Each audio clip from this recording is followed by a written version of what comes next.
Hey everybody, GameHounds podcast. Hi, sorry we are late. You will notice everything is different from background and everything, and I've got a headset on.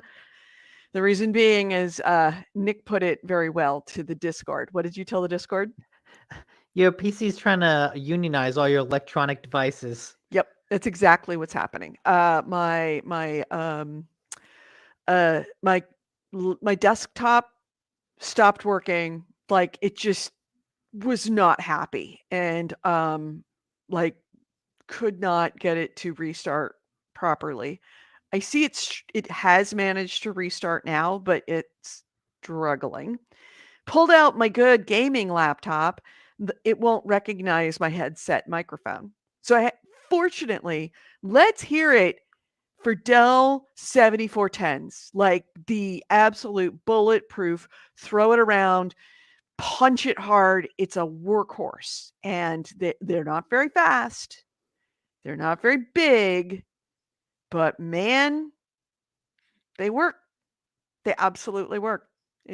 I'm on my shitty work computer. I don't know why Dell discontinued those. The 7410 is just it's bulletproof. It'll, like it's the cockroach of the laptop world. After the nuclear holocaust, it'll still be there working just fine.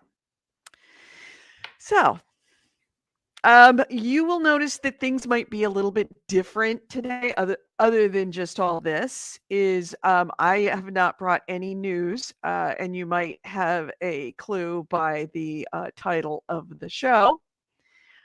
I have food poisoning, so I think it's mostly past, but we'll see. Uh, it's uh, it's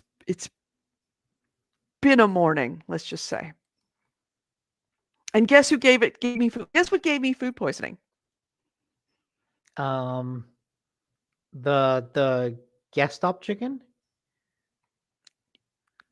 Crispy Crunchy? Crispy Crunchy will never give you food poisoning. I don't know what's wrong with you. Okay, okay. Crispy Crunchy chicken, it's amazing. Then I'm not sure. I gave myself food poisoning. Oh, okay. Yeah, I made chili. I usually make chili at the beginning of the week, and I eat it throughout the week. Keep it in the refrigerator, keep it nice and cold, you know. And I don't know why. Well, I have a feeling I know why. Like I had the chili this morning with eggs, like the last of it, and I have a feeling I know why it reacted that way, and it's gaming related. Let me create a banner here. Uh, I sat Friday night. I just wanted to play a game. I wanted to play Battlefield. Chris is away. I have a double XP that's about to happen, and it's double XP weekend. So technically, it'll be 4 XP for the next hour that I play. So I didn't want to play anymore because once you crack that double XP um, like bonus, you can't stop it. It just automatically happens. So I stopped playing in hopes that Chris would be around so that we could play together and I could get the most amount of points and optimize everything. Um, and so I was waiting for Chris to respond. And so I'm like, I don't really want to play Battlefield just yet. Let's pull up something. So I downloaded Plague Tale. I Oh, downloaded okay. Atomic Heart. And I downloaded something that I saw on like a Let's Play video quite some time ago, and I've always been curious about. I downloaded Slime Rancher 2. Hmm. I've heard good things about that. With And that face, it's either too good or really bad. it's it's very good. It's very Minecraftian in that you just kind of time disappears. Hmm. So, I played Slime Rancher 2 on Friday night, and looked down at the clock after like 20 minutes. I looked down at see what time it is, how long I've been playing. I figured, a couple of hours. It was 4:15 in the morning. So I Hmm. went to bed and I just had one question about like, did I do something right or wrong in this? So I'm just going to go in. I'm going to check to see if I'm right or wrong. So yesterday morning, I walked the dogs, came back. I'm like, I'm just going to check to see if I'm right or wrong in this. And I checked it and then did some other stuff and then kind of ran around a little bit and then looked at my phone and it was 12:15 in the morning. Wow. I played for 14, 15 hours straight, didn't realize it, Wow. and hadn't eaten. Oh, no. I'd had a cup of coffee in the morning, and that was it. So this morning, I'm like, I'm not starting it up. I've got a show. I've got to take care of that. I'm just gonna, eat some food. And rather than respecting the fact that I had not eaten in somewhere around 35, 40 hours, um, I decided to make myself a big bowl of chili and eggs. Okay. That went over about as well as you can imagine, and that's why I'm not doing the show. Like, I'm not doing news because, my gut instantly said, "This is not happening." And, yeah, so food poisoning, but not from bacteria, food poisoning from unintentionally starving yourself and then eating a gigantic meal of chili and eggs. Mm. It's really good chicken chili too. Yeah, he's making slime for real. Too much Slime Rancher. Yeah, yeah, yeah, absolutely. You do not want to ranch that slime. Nope. So yeah, Slime Rancher 2. Really, really addictive in the same way that Minecraft is. Same, honestly, like they stole the blueprint for um Minecraft and just laid it over another game. Essentially, you drop down on a planet that there's full of slimes and you have to collect slimes and bring them back and then they every time you feed them they give you oh man, I can't believe I forgot the name. It's called a slurp, but they give you essentially they poop something and you can trade that for money. And you can or you can feed the slurp. Ah, no, it's not slurp. What's it called? I'm trying to remember. But anyway, that you can feed the poop from one type of slime to another type of Oh my slime, and it god. kind of makes them a bit of both. So you're doing genetic engineering through poop? Yeah. Oh my god.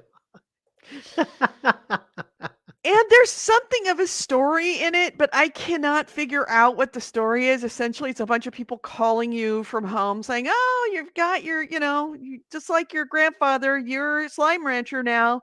And so it's almost like a little bit of Stardew Valley, a Minecraft background. Like the music is not the same music, but it's the same type of like piano-ish kind of minimal and something that doesn't leave an impression, but at the same time, if you find very relaxing. Um, Building and designing and doing stuff, and then going out into the wild to things that might kill you, and then trying to navigate this very complex world and unlocking portals to the next island to get different kinds of slime and then bringing them back and all that. Um, so it's like that kind of Minecraft where you just sort of find yourself building things and creating things and unlocking things that kind of propel you along. Plus, with the background of like Stardew Valley, where there's the story of your uncle, no, your grandfather, who was a slime rancher, and you're kind of in the same place as him. You've gotten this like mysterious message that says you have a ranch. We want you to come and ranch this. And there's something going on underneath that mysterious message that has something to do with your family. What is it with the ranching games and mysterious elders? Fecal transplant, dude. You know what a fecal transplant is, right? Hmm. Yeah, Oh, yeah. you did a whole bunch of them on the slimes. Yeah, I did. They're fecal transplants. Um, so it's just very, you know, relaxing, but at the same time compelling you to keep going and making you lose time. Hmm. So yeah, it's a lot of fun, but and it's pr- uh, appropriately cartoonish, um, appropriately kind of just enough. Like, I mean, it's slime. It's little. They're little blobs, and there's some puzzles that you have to figure out in order to unlock doorways, and uh there's a bunch of like upgrades to your equipment that you can get, um, that are all about creating like doing um, picking up these these things and using them in a machine that will do the upgrades for you. Um, it's a really it is alarmingly addictive. Um, and I am very much enjoying it, but I have to stay away from it. Okay, so Slime Rancher 2, good game, don't play it. Good game, don't play it unless you want to starve yourself for 40 hours without even thinking about it. Hmm. Very, very addictive. Lots of different landscapes and biomes that you work with. See, there's those little poops on the ground, those little diamonds. They're called, I forget what those are called. They're some kind of I mean, weird you know name. what? If poop looked like diamonds, I'll bet people would have a more people They, would want to pick up poop. they make rings out of them. Yeah, but there's a process for that, you know? If we just all pooped out diamonds, Yep. janitors would be like the CEOs of any business. Yep. And it's not just, keeping the slimes good. It's also, I mean, it's not just taking slimes home with you. It's also making sure that you don't cross one slime with a different slime that would make it very difficult for you to contain them or keep them. so so you can create what you can have a Jurassic Park situation. Yeah. Yeah. There is a ringtail slime that is essentially like a raccoon, and they are very mischievous, and they're like bandits, and they're very hard to contain because if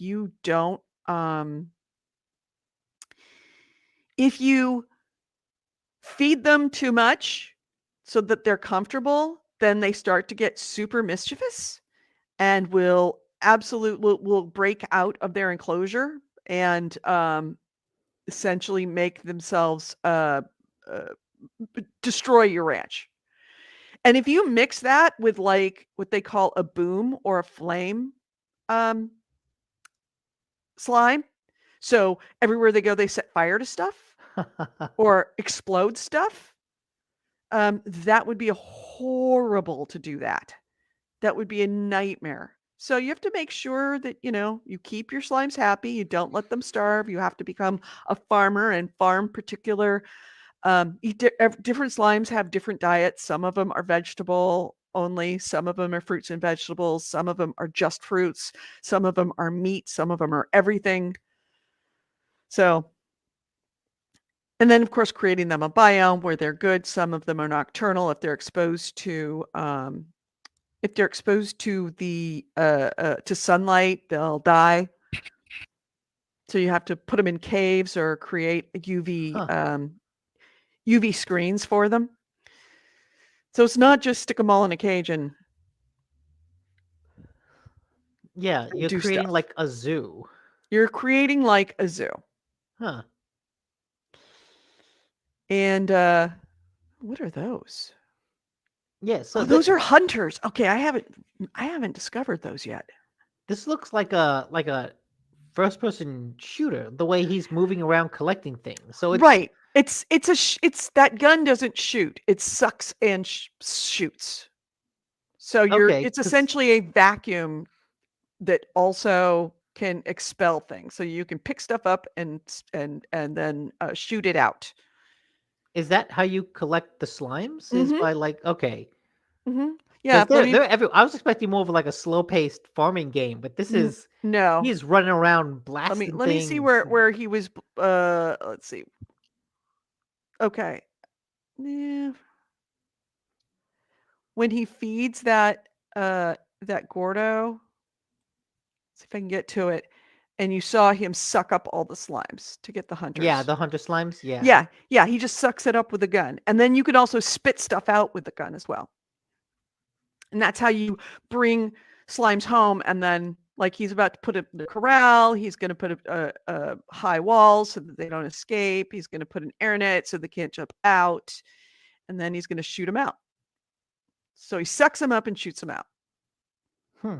And then you have to feed them in order to get those little slurps. And it looks like he's going to feed them chickens.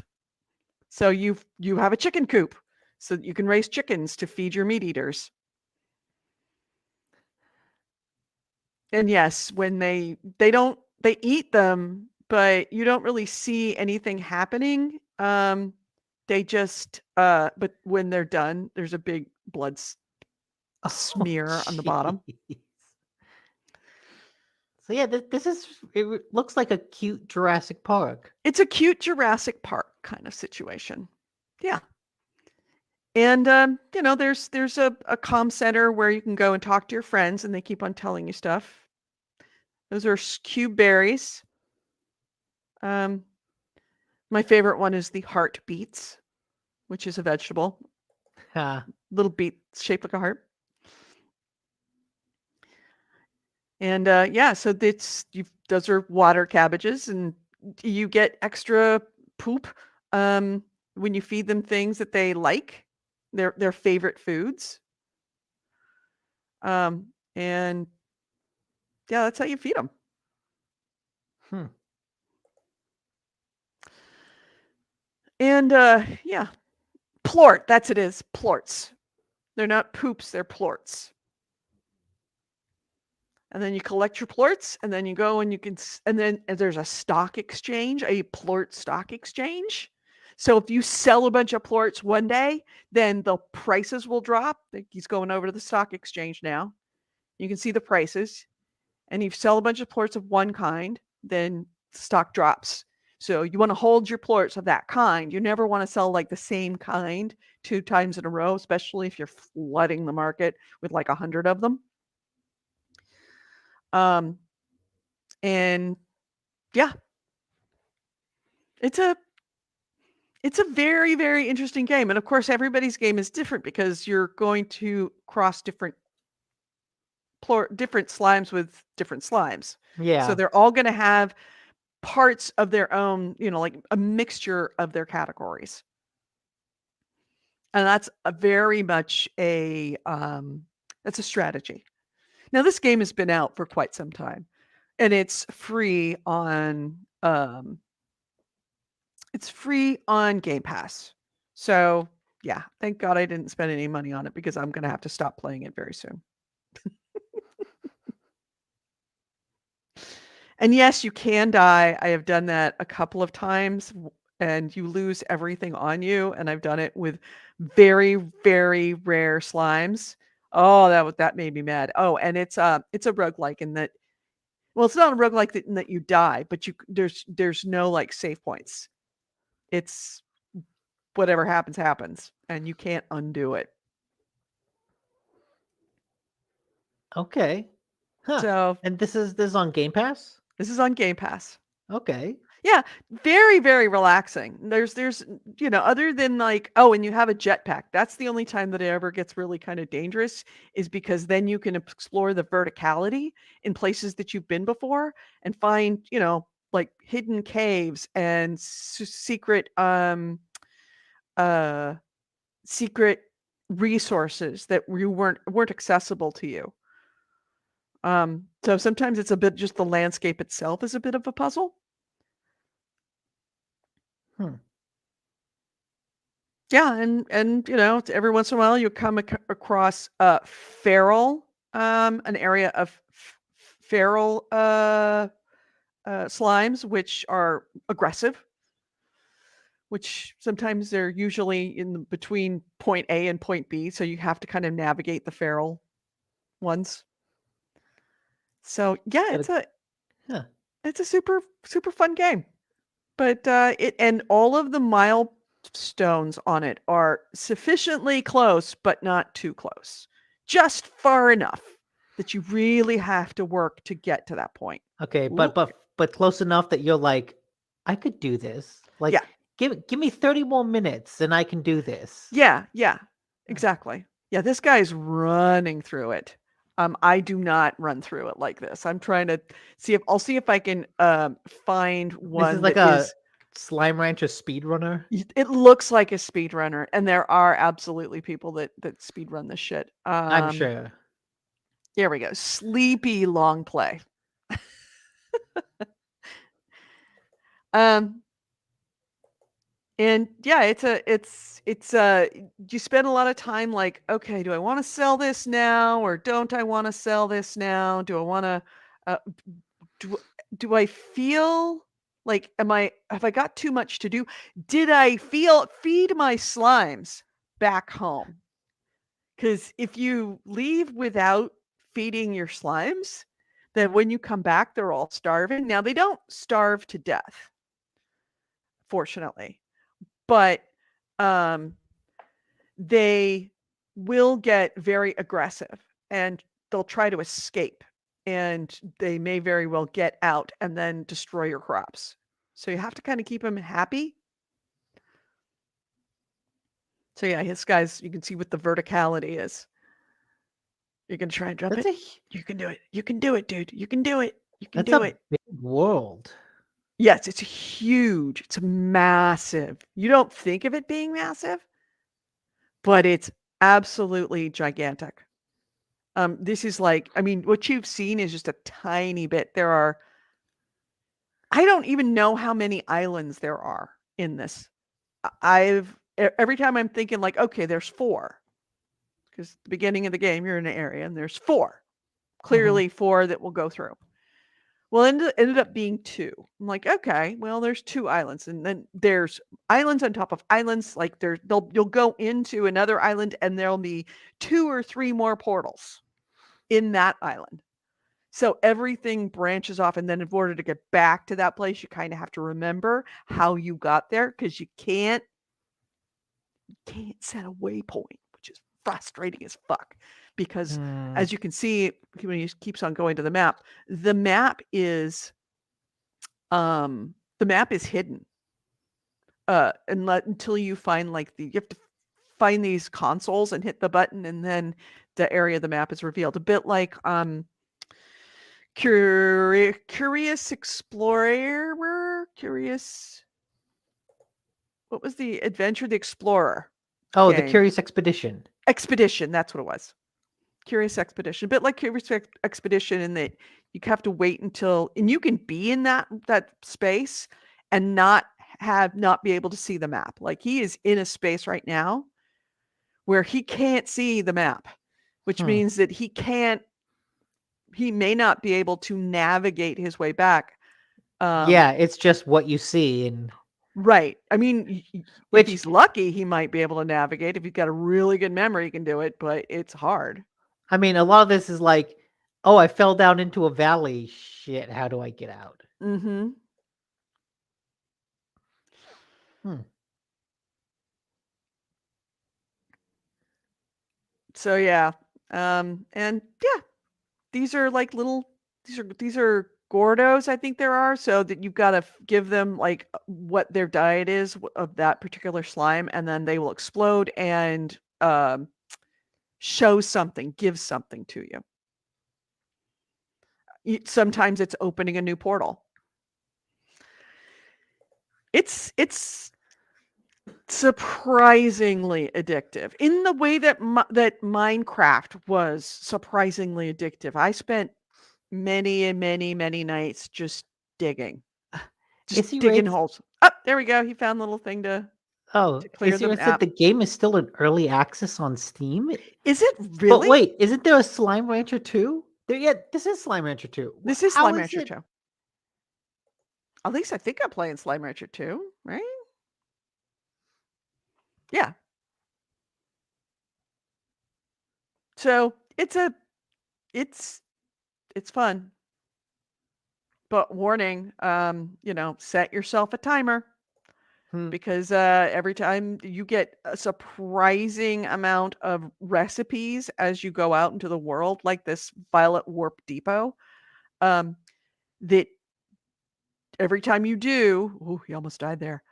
Every time that you do, you end up like, oh man, that would be really cool. Okay, I just need 10 more wild honey. Oh, okay, he died. Did Well, he die because he landed too in far the or because he water. fell in the water? Yeah, he fell in, like, essentially the areas between. So you lose everything, like, everything you just collected, he lost. So, that also is a very effective way of teleporting back home if you don't care about what's in your wallet. But yeah, now that he's home, he's gotta, like, take care of his slimes because you've been knocked out for 6 hours, so all your slimes are now gonna be hungry, and you need to take out the plorts and either store them and sell them, and Okay, so if you like go on many failed expeditions, you could just drain the resources of your zoo to the point where no, it always grows back. Like, okay, that's a okay. farm, so that if you leave for 6 hours, your slimes are gonna be hungry when you get back, but also your crops will be growing at the same time. Okay. And money's not hard. It's really, really not hard. Once you get a few slimes in there and you start feeding them and, you get 3 or 4 different kinds of hybrid slimes, you're rolling in cash very quickly. Okay. And money is no object. Then it's just a matter of challenging yourself to get all the cool stuff to make your ranch. Then it's just what slime do you want to do? What you become the Jurassic Park scientist just because we could doesn't mean Right, we should. right. You're gonna create that raccoon fire one because you're like, no, I I can wanna see what contain it. happens. Right. But I can contain it. Yeah, you can put it in its own little area, its own little because there's 4 different areas that offshoot. You could put it all in its own area by itself and overfeed it and then let it and see what happens. See if it gets out. And it gets out, then it takes down the electricity and the electric fences, and then Yeah. everything else gets out. That's why you put it all in its own little area. You buy it its own little enclosure. Um, That's yeah, there we cool. go. Slime Rancher 2 early access. There we go. Slime Rancher 2 is in early access. Yeah. Uh, Did you Pat play any of those 0 other games that you had mentioned? mm-mm, nope. I Just watched them load and tell me that they're ready to go, and it's like, "That's nice." I like, just wanna oh, go on okay. one more trip. I just wanna find where the honey plort is. I have to find the honey plort because I need honey plort to make my jetpack. Yeah, Understandable. yeah. So AC Race says patch 0.2.0 was in February, so it looks like you have many updates to go. Oh no. Mm. Oh no. Um, yeah, it's fun. It's a it. I, if it was multiplayer, it would be all over for me. All over. Absolutely all over. That I could visit your ranch, you could visit my ranch. Yeah. So, yeah, if you want something to destroy your life and make you not eat, that is my recommendation of the week. So, what did you play? I have played more of the same. I thought I would finish Triangle Strategy You play this week. Redfall? No. No. No.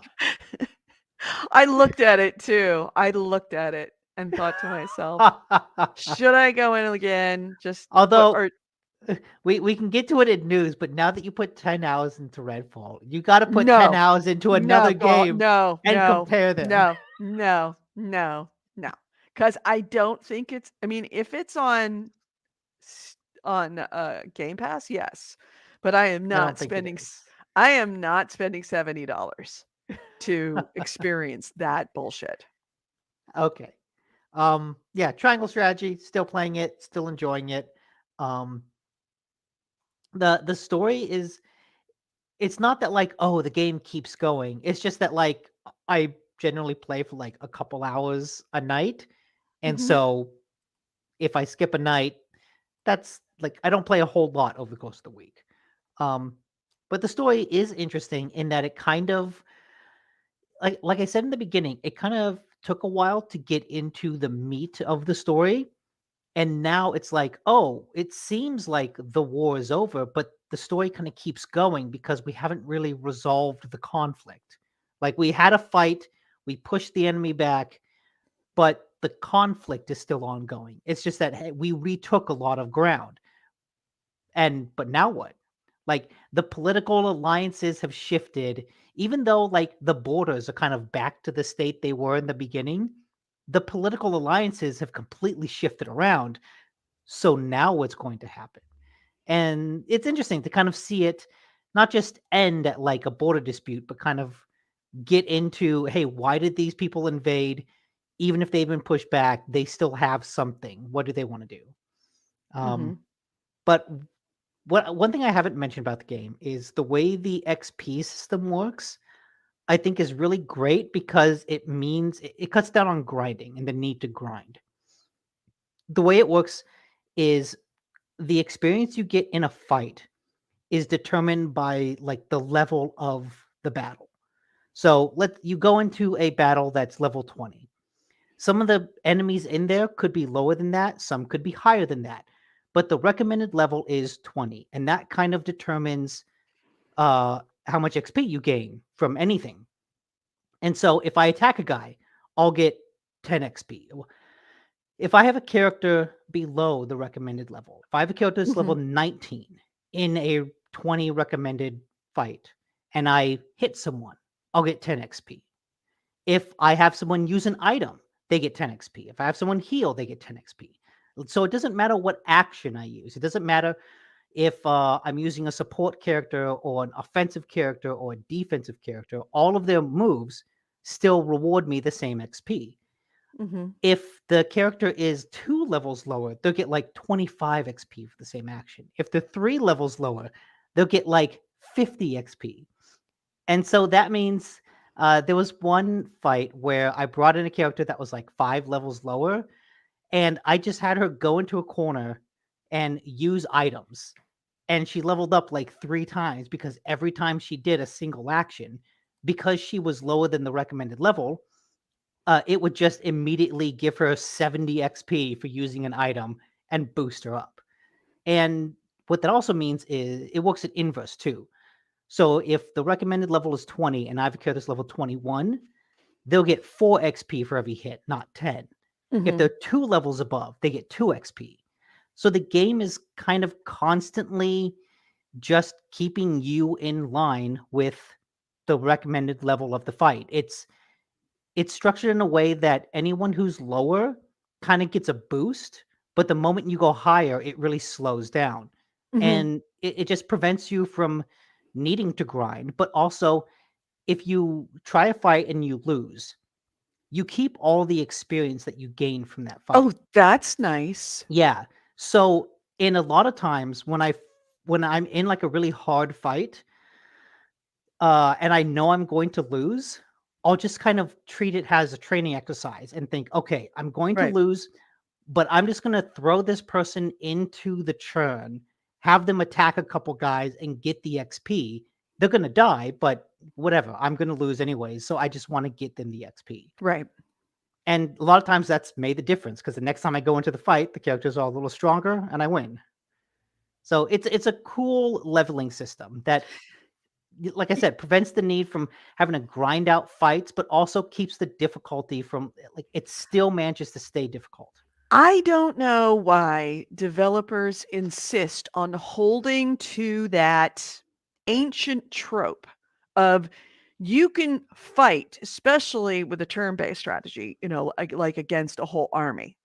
You can go through the whole fight and get down to the one last guy. And if you don't beat that one last guy, all of your work was completely wasted. You could have spent 2 hours in a fight. And I'm not talking about this game, but other games.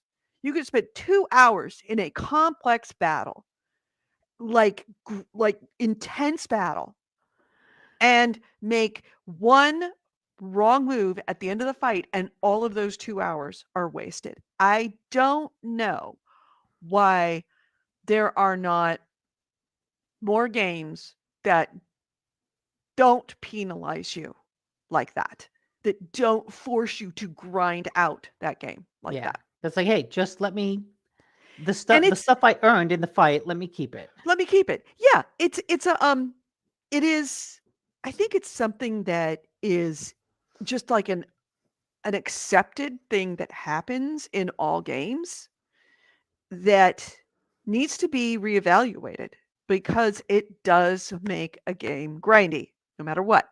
It adds to the grind, especially if you create super complex battles like these, where, you're making a lot of decisions about a lot of your characters versus a lot of other characters Yeah. of positioning and stuff like that. But Yeah. any And kind in of game, this, it's just yeah. they automatically build that into the game because that's how we've always done it. And I think that somebody needs to question, is that the best way to do it now that games are so long and so complex and you can have 2-hour fights?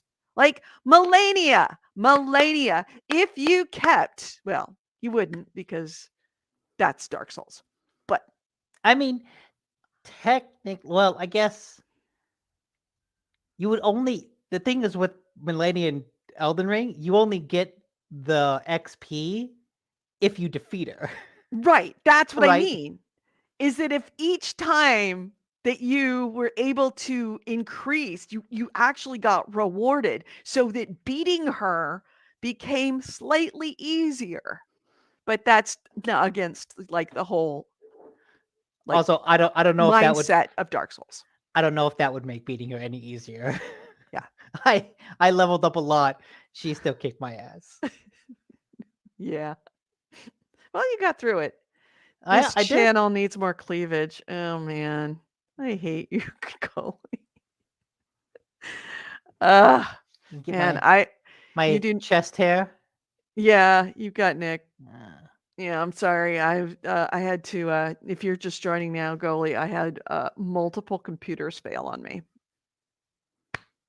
And now I'm on my work computer, which is I'm sorry if it was running bad because I just fired up my work computer and it had like a bunch of Excel spreadsheets open, a bunch of Word documents open. I had Ring Central up and running. And so it's like, why is YouTube running like shit? Oh, that's why. mhm. Tabs over tabs over tabs over tabs on in Google. Yeah. I mean, that's my default browser. It's just tabs and tabs and tabs. Yeah, but I they're I keep tabs open as like I might go back to that. You and Kevin, man. Kevin was the tab master. It's like you can make a bookmark. Well, it's so You can nice close it because and go back in your history. It's all there in your history. but Chrome lets you create tab groups that you can then expand and collapse. So I could create like a 10 tabs, put them in one group, and then collapse that group into a single tab. So Oh, geez, I didn't know that. that lets Oh, me open God. even more tabs. I'm glad Kevin didn't know that in his lifetime because he would have absolutely freaking done that. So, so yeah, the Yes, I'm triangle strategy is still tempted. good. There've been a couple things released on Game Pass that I really want to get to this week. Mhm. Um, I think there's a game called Eastern Exorcist that I really want to get into. It's like a 2D RPG. Um, so I'm hoping, fingers crossed, that I can finish Triangle Strategy soon because I feel like I've been putting off a lot of other stuff to focus on finishing that. You have. Hmm Have you even done any VR yet in No, since I you haven't found done the a VR in a long time. Yeah. And not to jump into news, but Beat Saber came out, which is a game I've been waiting for. Yeah. So yeah, All right. What else are you playing? that's it. It's a good point. All right then. Might as well hit the goalie. I don't know if you heard. Nick is doing all the news because I was too sick to put together news this week. So it's 100% Nick's news show. So, you ready to hit the news? Mm-hmm. All right. God dang it, where is it? No, no, no, no, no, no, no, no, no. Everything's not set up because this is my work computer. All right, let's hit the news. Wait. This podcast. Yes, no, no, no, no. There we go. There we go.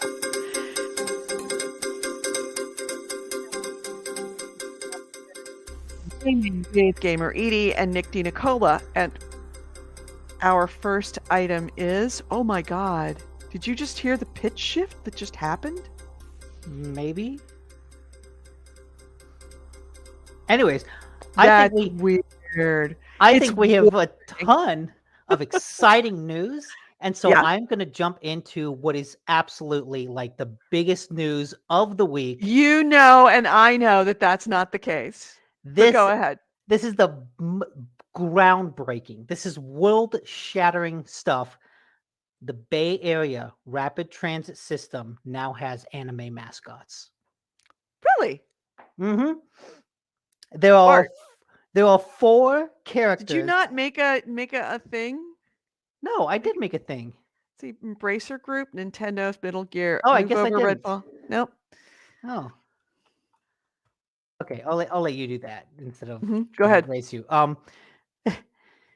Yeah, there are 4 characters inspired by bot workers and contractors. They're basically 4 anime girls that will make their appearance at FanimeCon later this year and will appear That's in awesome. other anime conventions. What I think is a little crazy though is when they say contractors, they took that a little loosely. I guess each of the characters are made by different artists. The first one is her name is like the goat, inspired by goats. Goats that bought contracts in order to keep the grass under control. All right. I'm okay with that.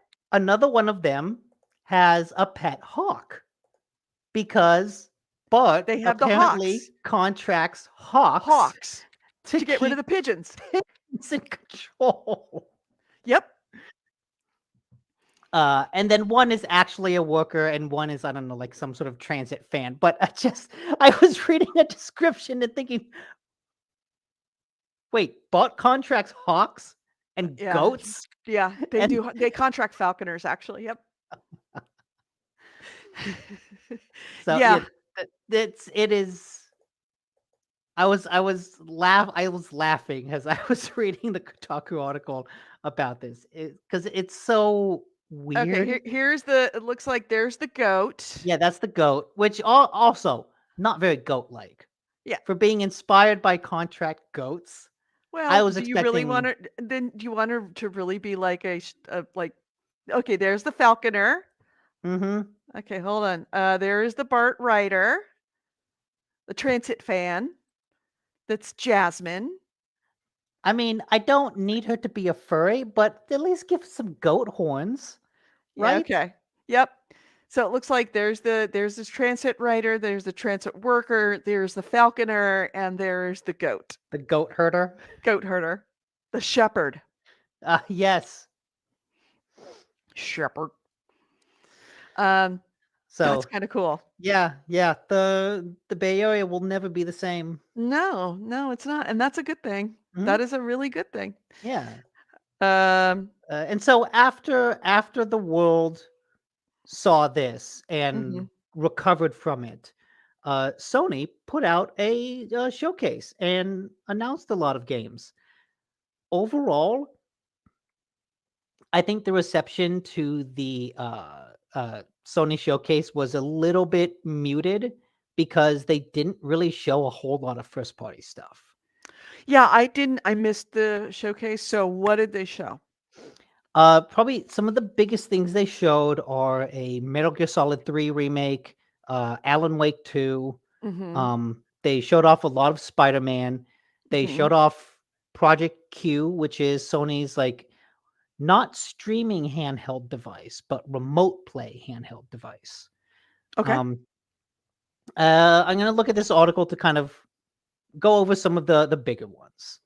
Um, it started off with a game called Fair Games, which looks like a competitive heist game. Mhm. So, like, two teams of three people are going to compete to rob a bank, something like that, which seems like it could Oh, be interesting. that's kind of sounds kind of cool. Yeah. I believe they had the premiere of Helldivers 2. And if you remember, Uh-huh. Helldivers was that isometric action game, and this one looks like it's going full like third person shooter. Like it looks like the budget jumped 10 times. So that could be interesting. They showed off a game that I've heard about, but I feel like is kind of going under the radar called Immortals of Avum, Aveum, which is from an ex Call of Duty dev and is basically fantasy Call of Duty. Like it's basically take magic and give yourself a magic assault rifle, a magic shotgun, and it's a lot of that.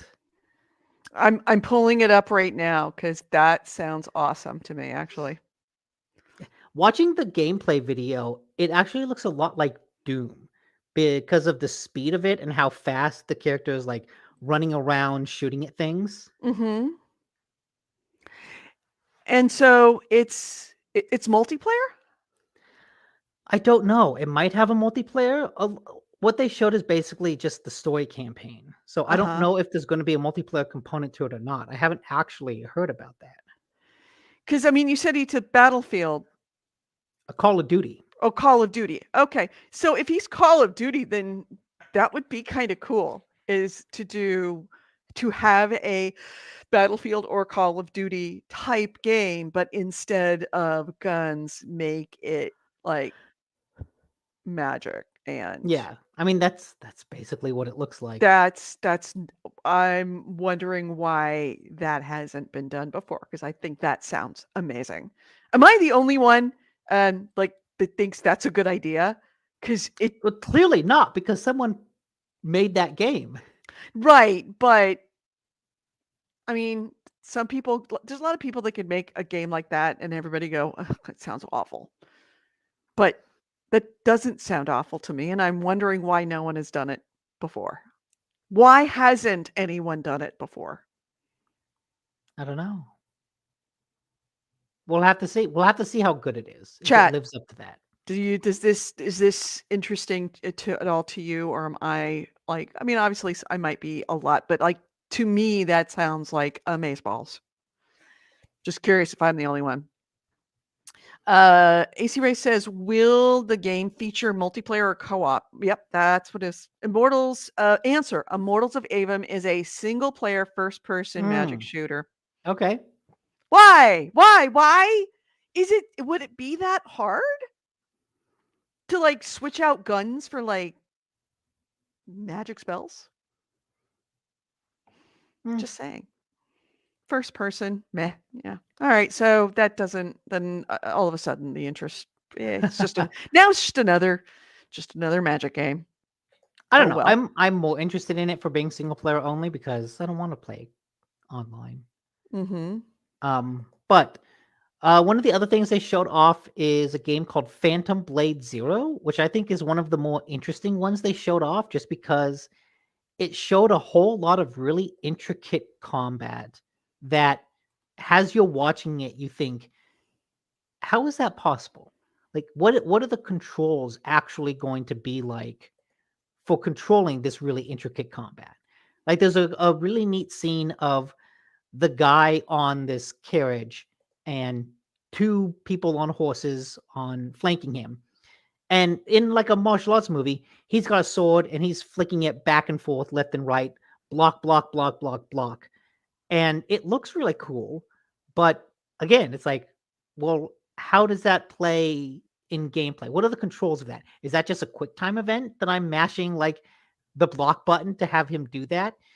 Does that require like actual timing to see their incoming attacks and block them appropriately? Is that just a cutscene?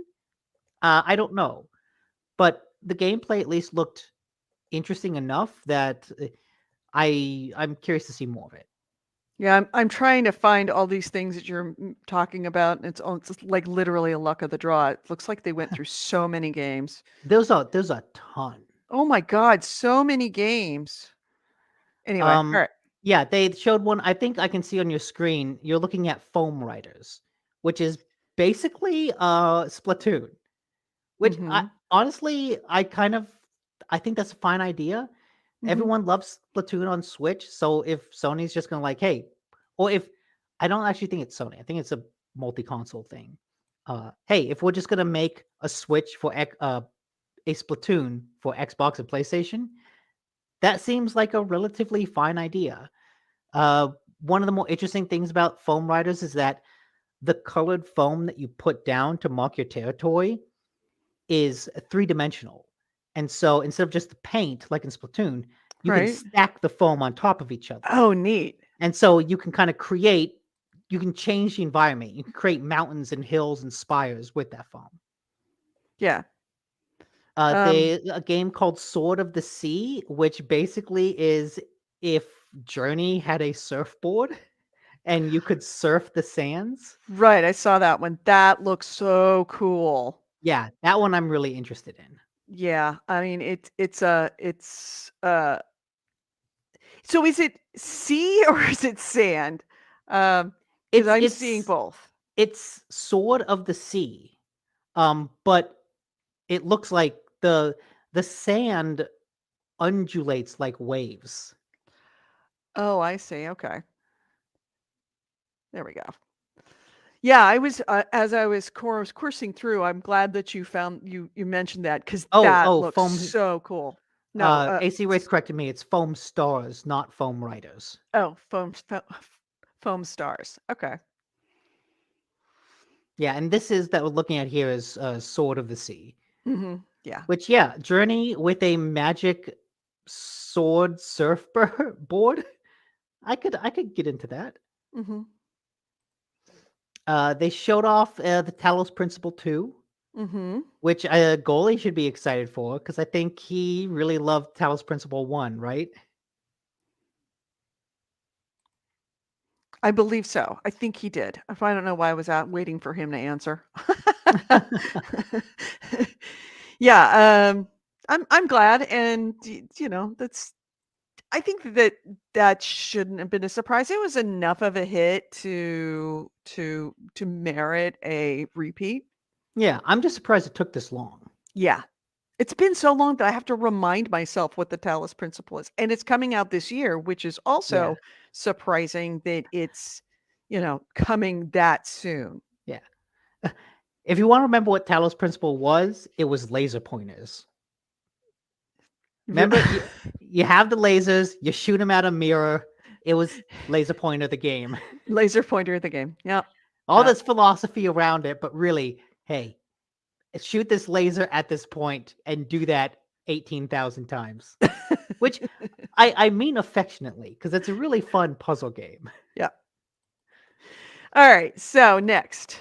They announced the console version of Teardown. Mm-hmm. Teardown has been out for PC for a while, and it's kind of a cool voxel-based destruction heist game. You basically you're put into an open world, and you're given a goal of go break into this safe, and so you can then explore the world, drive a car through a wall to create a hole, set up any sort of elaborate destruction, and then you kind of go back to the start, hit a timer, and you have 30 seconds to rob that safe. And so you kind of have to go through your whole tear down plan, rob the safe, and get out. It's robbery, the speed run. Exactly. And so it's been, like I said, it's been out for PC for a while. This is the console premiere. So I think it'll be on both Xbox and PlayStation. Nice. Like I mentioned earlier, there's a Metal Gear Solid 3 remake that is called Metal Gear Solid. In even though Kojima is no longer there, Konami seems to be keeping with the Kojima-esque thing, because the official title for the remake is, I think, Metal Gear Solid Try. Which you can see in this video. It's Metal Gear Solid with a triangle at the end. Right. A green triangle symbol representing 3. So they don't want to call it Metal Gear Solid 3 remake. It's Metal Gear Solid confusing symbol remake. Yeah. Is it now? The question is: a Metal Gear Solid game really a Metal Gear Solid game if there's no Kojima? I mean, they're remaking an existing thing. They're already working with his template, so yes, I think so. What this also has more news attached to it. Yeah. So this was announced in conjunction with, the Metal Gear Solid collection. And I believe this remake is going to be included in that collection, because the collection is Metal Gear Solid 1, 2, and 3, with the very first Metal Gear games, like the SNES Metal Gear games included as little bonuses. So it's kind of a whole 5-game bundle that you get with this collection, which I think is actually pretty cool. They call it Metal Gear Solid Collection Volume 1, which implies it's going to be a Volume 2. I've seen rumors that would include the PSP games, but would not include Metal Gear Solid 4, because that game is kind of like the forgotten game of the franchise. Even though it was the end of the series. It was the climax. It was honestly the best. It was, in my opinion, my humble opinion, the best of the Metal Gear Solid games. But I guess amazing. The PlayStation 3 was Award-winning. A notoriously confusing console to develop for. Yeah. And so trying to port that, I imagine you'd have to start from the ground up. So Konami doesn't want to go that far. Possibly. Or they don't want to remind the world of the shit show that happened around Metal Gear Solid 4 when it came out. No, that was 5. Oh, sorry, you're right. It was 5. Yeah. My bad. 5. Yeah. I'm with you. 5 is the best one. Yeah, 5 is the best. So yeah, I forget how many Metal Gears there are. Yeah, 5. And yeah, I would imagine they are not interested in bringing out 5, if only because it will remind everyone of that mess that happened. And fuck Konami. Which, yeah, one of the things we had speculated, no Death Stranding 2. No trailer, no mention at all. Oh. the URL for MGS3R looks like R is for remake to me. I mean, it is a remake, but in all the promotional materials, it's Metal Gear Solid triangle symbol. I just don't think you can put triangle symbol in a URL. Yeah. Yeah. Yeah, he's right. Um, There's the URL for it. yeah. They did show a trailer for Final Fantasy 13, which just Mhm. kind of shows off more of its dark, gritty Game of Thrones-esque fantasy story, which I'm into. I know a lot of other Final Fantasy fans are not, but I'm digging it. I want to see like emo, pretty JRPG people in a Game of Thrones world. I think that's kind of it's a different aesthetic, right? You don't Yeah. usually see JRPGs with this aesthetic, and I think that's a nice change of pace. Yeah. Agreed. They showed off the first trailer for Alan Wake 2, which generally looks fucking scary. Um, Yeah. it looks like it spends a lot of time with a new character. I'm trying to remember what was her Robert name. Nightingale? Oh no, because that's what they just saw No, him it's up on the it's a female character. A female cop who's kind of looking for investigating mysterious things and kind of gets drawn into the horror that Alan Wake did. looks like your name is Casey or Saga. I think it's Saga. Mhm. But yeah, it looks really, really good. This also had a bit of additional news attached to it. Mhm. Apparently, this Alan Wake 2 is not going to release on disc. It is a digital only release. And the company, not Control, Remedy, basically said, "Hey, we're doing this to keep costs down. We're doing this because uh, we don't want it to be a $70 game. And so by releasing it digitally and taking out all of the issues with physical production, that will allow us to keep the price at 60 instead of 70." Fantastic idea. Fan freaking tastic Sure, idea. but also like a triple A game only going digital, it's an interesting precedent.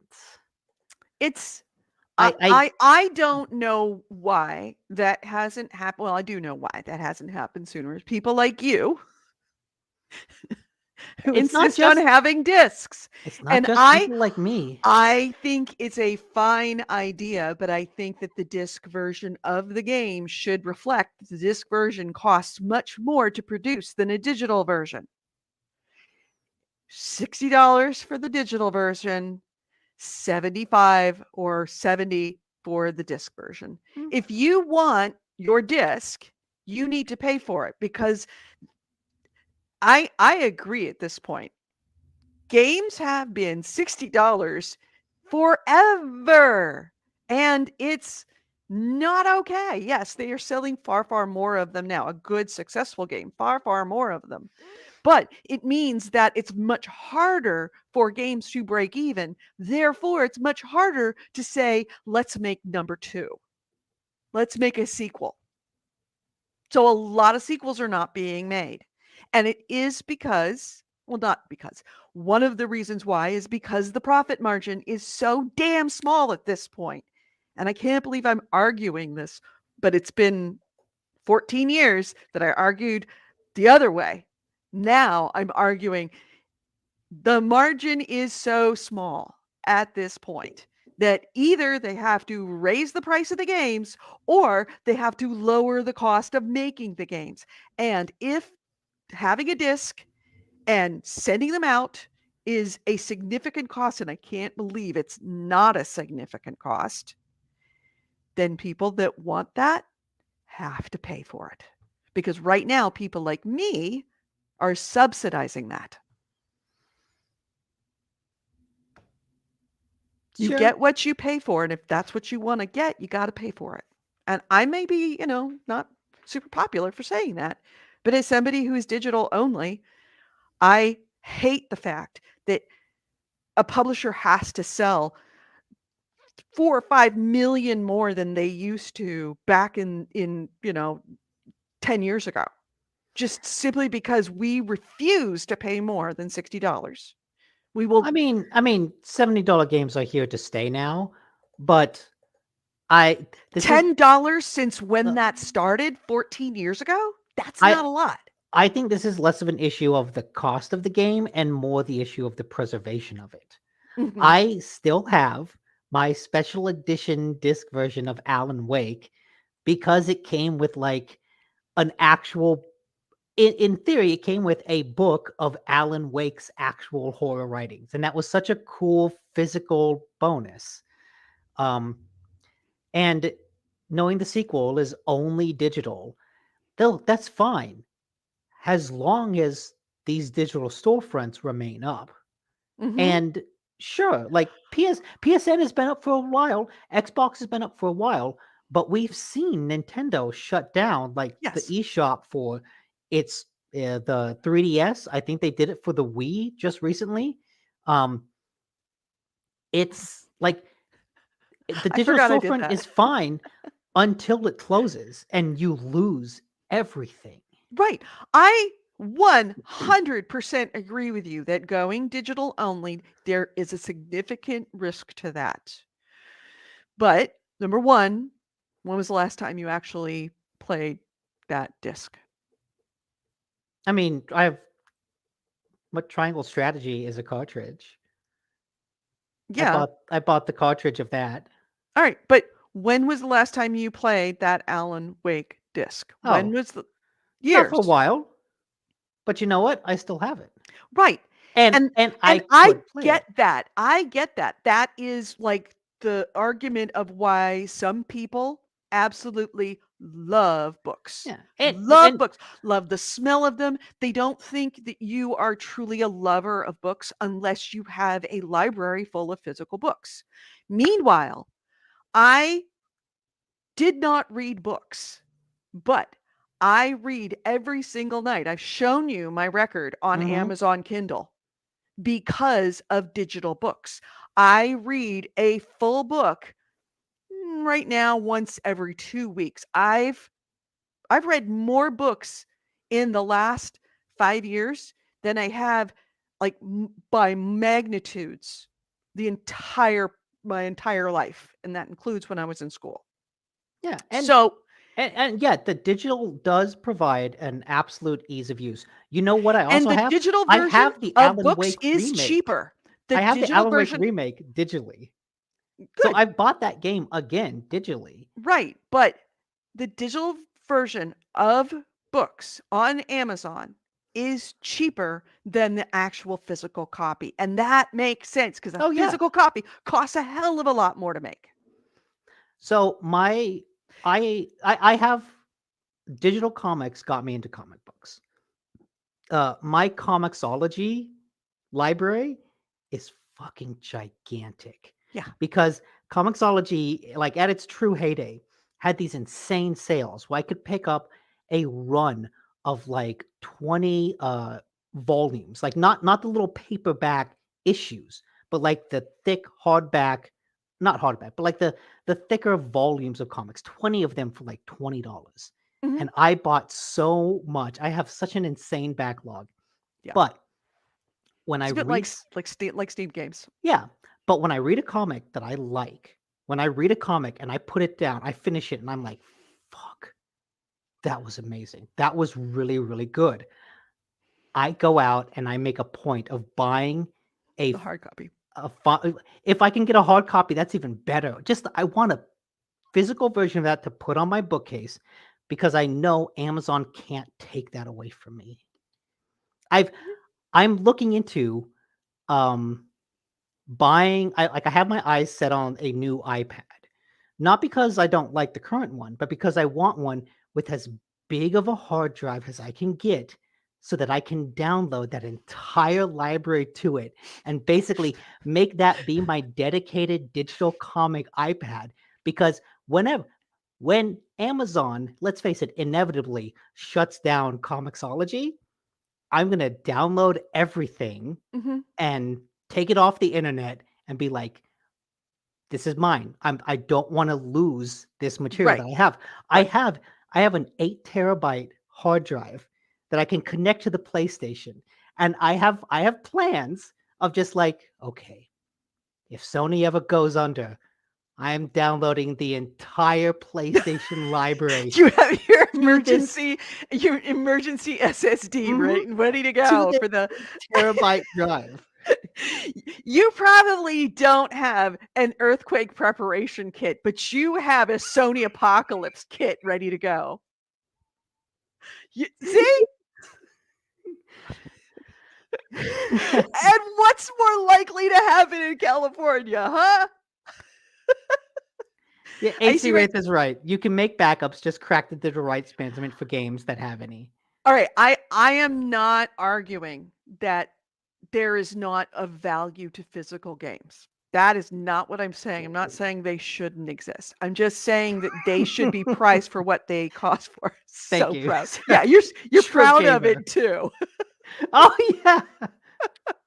But that's also a good point that AC Wraith makes for digital copies, is that when a game is no longer supported digitally or is servers are going to be shut down or some way going to be made not accessible anymore to the people that purchased it, I think that there's an obligation from the developers or the publishers to remove the DRM for it. Yeah. You know what I've So you also can done? download it and you can play it offline or You know, even online. um, since this new age of streaming services have gotten into, yeah, AC Wraith is right. I better start early. Others would think the same, and you'll be throttled. I've realized, like, okay, I I think on my internet connection now there is no data cap, but I'm like, hey, downloading 8 terabytes of video games is 8 terabytes of internet used in a month. Somebody might wonder. Yeah. Um, but what I've The also done, FBI might be coming to the door going, Mr. DiNicola, we're here to talk to you about your internet usage. in the age of streaming services, with like all these streaming services removing shows, with Max removing shows, with Netflix even removing some shows, with Disney Plus, like fucking just torching even its recent output. Mhm. I've made a list, and it's just like a written list of like, hey, these are the streaming shows that I really, really liked. If I ever see that they get taken off the air, I need to go download them. Oh my god, I I can't need to believe you pirate have these that. things. You have your streaming apocalypse plan all made out. You probably don't even know what the evacuation plan for your apartment building is, but you have a digital apocalypse ready to go. Oh no, I know the evacuation. I know what the stairs are No, but you know where to go after that? on the sidewalk. No. I No, don't think there's so. there's gonna be somewhere, well, actually, it's mostly office buildings, but they usually have a muster point where you leave and go there so that they can make sure that nobody's left in the building. I'm Yeah, sure your building has that, I don't but you think don't so. know where it is. I don't think so. I know Yeah, what my office building one is. yeah, but bet your apartment building does too, I don't think because so. they wanna make sure that everybody's out of the building if it's, like, You know what? burning. I don't think they do, and I am not going to find out to prevent myself from ever being proven wrong. Yes. Uh, Oh, they removed Willow. yeah, You've never seen AC Wraith. You've never seen no, Willow? they have the original movie. I think the original movie's still on there, but they Oh, made a good. series. They made a series last year of Willow, and they've removed it from their service already. Probably because it sucks. I heard it was fine. Uh, well, the movie is, one of my favorites. Yeah, the movie's good. Yeah, I meant to watch. I'm with AC Rate. It was on my watch list. Not anymore. yeah. Alright, so what So okay, else? yeah. Moving right Yes, along moving to more games. We're kind of like going through the showcase and then going off on tangents accordingly. accordingly, as you should. Yes. One of the things that we didn't expect to see that we did is Assassin's Creed Mirage. We both thought that Ubisoft would hold that for their own conference, but they actually showed a trailer, a gameplay story trailer about Mirage. And You know what? It looks like Assassin's Creed. Right, it's an I Assassin's Creed game. but like it looks like old Assassin's Creed. It Yeah, which is a good actually thing. it actually kind of got me interested in like, oh man, oh, I kind of like that. I don't know. I don't know. I'm holding my judgment on it, but that's my Assassin's Creed. Yeah. Middle East Assassin's Creed is my Assassin's Creed. Oh, it looks like it's his finger. It's his ring finger is the Yeah, nut is he cut off his ring finger because that's what they did back in the day. They were uh, hardcore. Not all like right. all these pussy Renaissance assassins who get to keep their fingers, motherfuckers. Yeah, it does look like a oh man. Yeah. Oh yeah. So the idea of like a kind of old school Assassin's Creed game that's not 200 hours long, that's really attractive to me. Mhm. I would love an Assassin's Creed game that won't take 6 months to beat. Yeah. Um in fact, let me go back to something that AC Wraith posted to remind us what our predictions were for this. E3, both Death Stranding 2, Yeah, didn't see that. Spider-Man 2, Did see that. Final Fantasy 16, Did see that. Fable? Question mark. That's on the Xbox. We'll figure that out in 2 weeks. Oh, that's right. Right. Forza. Nick, Last of Us multiplayer, Nope. Uncharted, not by Nope. Naughty Dog, Machine Games, Indiana Jones, That's also Xbox. Avowed, Xbox. Contraband, Xbox. Call of Duty. Didn't see Call of Duty here. I think that might have been Right. Xbox. We Assassin's Creed, we did see that. no Outer Worlds 2. Think that's Uh, Xbox. yeah, that's Xbox. Okay. So me, Uncharted multiplayer or live service. Yeah, no Uncharted. Metal Gear You did Solid get 3 remake, Metal Gear Solid remake, but no Death Stranding. no Death Stranding. And I Uh think the Fallout tease that's for Xbox. yeah, and then New Bethesda's going to be Xbox. So So yeah, I made fewer predictions, but that's the reason why my percentage was higher because I made fewer predictions. yeah, Thank you for keeping track of that, AC Wraith. I appreciate that. yeah. Um, I guess one of the things they showed off that I'm interested in is a game called Revenant Hill, which is from the developers of what's the game called? Night in the Woods. Night in the Woods is just a surprisingly thoughtful little like side-scrolling coming of age story. Is this Uh, it? yeah, this is it. It's Night in the Woods is so good, Mhm. and It so is. seeing Revenant Hill, I'm really excited for this, especially because this You get little to play a cat? trailer. No, the trailer shows a cat like running through, and it's like it looks like it has like skeletons working alongside people in the fields. So it looks like it's kind of this story about it looks like a world in which the dead work alongside the living, but it also shows like union protests. And so it looks like it might be kind of this interesting, I don't know, worker story about the dead and the living, which Mhm. I think could be cool in the hands of the writer of Night in the Woods. Mhm. Yeah. All right. So, yeah, next item. Next one. Um, the they showed off a lot, so I'm kind of picking and choosing the things to show off. Uh-huh. They mentioned Dragon's Dogma 2, which it's been rumored that Capcom would make this for years, and this is the first time we've seen it. Dragon's Dogma is a game that came out, got kind of lukewarm reviews, but over the years turned into this real cult classic. The people who love it really love it.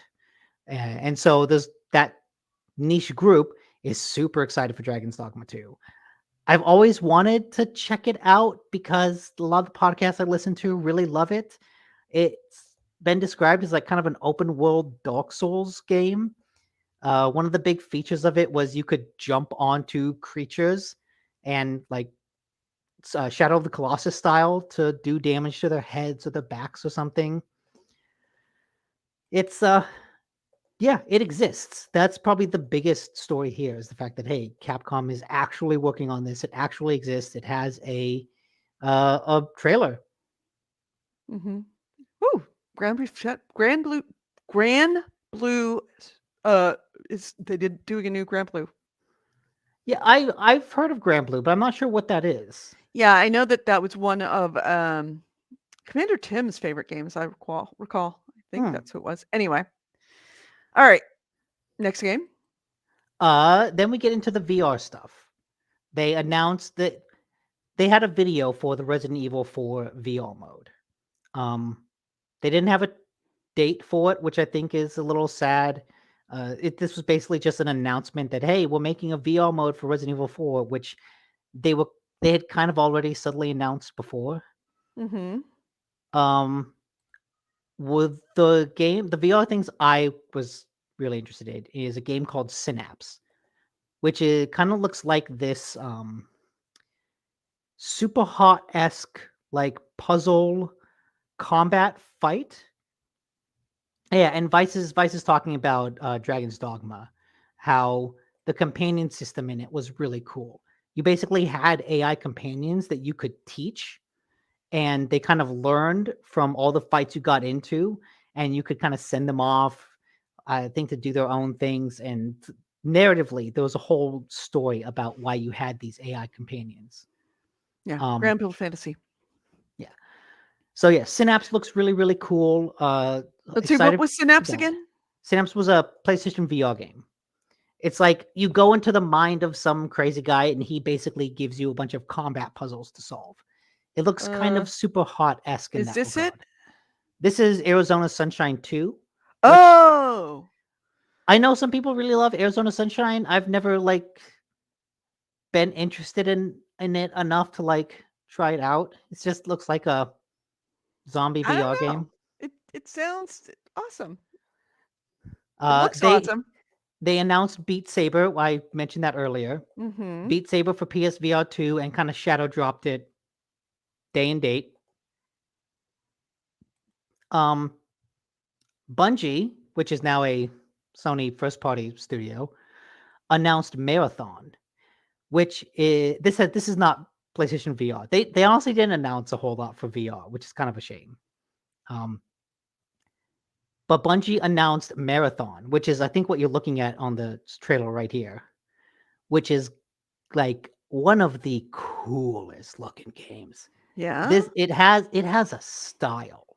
It has such a weird ass unique style, visual style to it that it kind of makes me disappointed to learn that it's basically an extraction shooter, Mm. which I'm okay with that. I think that we could have some fun playing multiplayer games with like that. Uh, but it just looks so slick that it's kind of a shame it's not more of a like a grand single player I adventure have heard that campaign. that a lot of people were really impressed in this game, that It it looks amazing. it looks really cool and like there's no gameplay. We're just talking about the style. The Mhm. style is absolutely awesome. And it's kind of funny that it's Marathon because that's before Bungie made Halo, they made Marathon.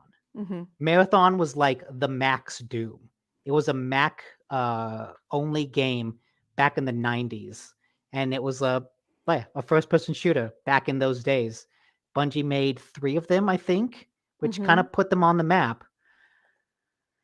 Yeah, Vice says it reminds me a bit of Mirror's Edge visual style. Yeah, it does. Mm, Minimalistic, high contrast. The minimalistic, color saturation, high contrast.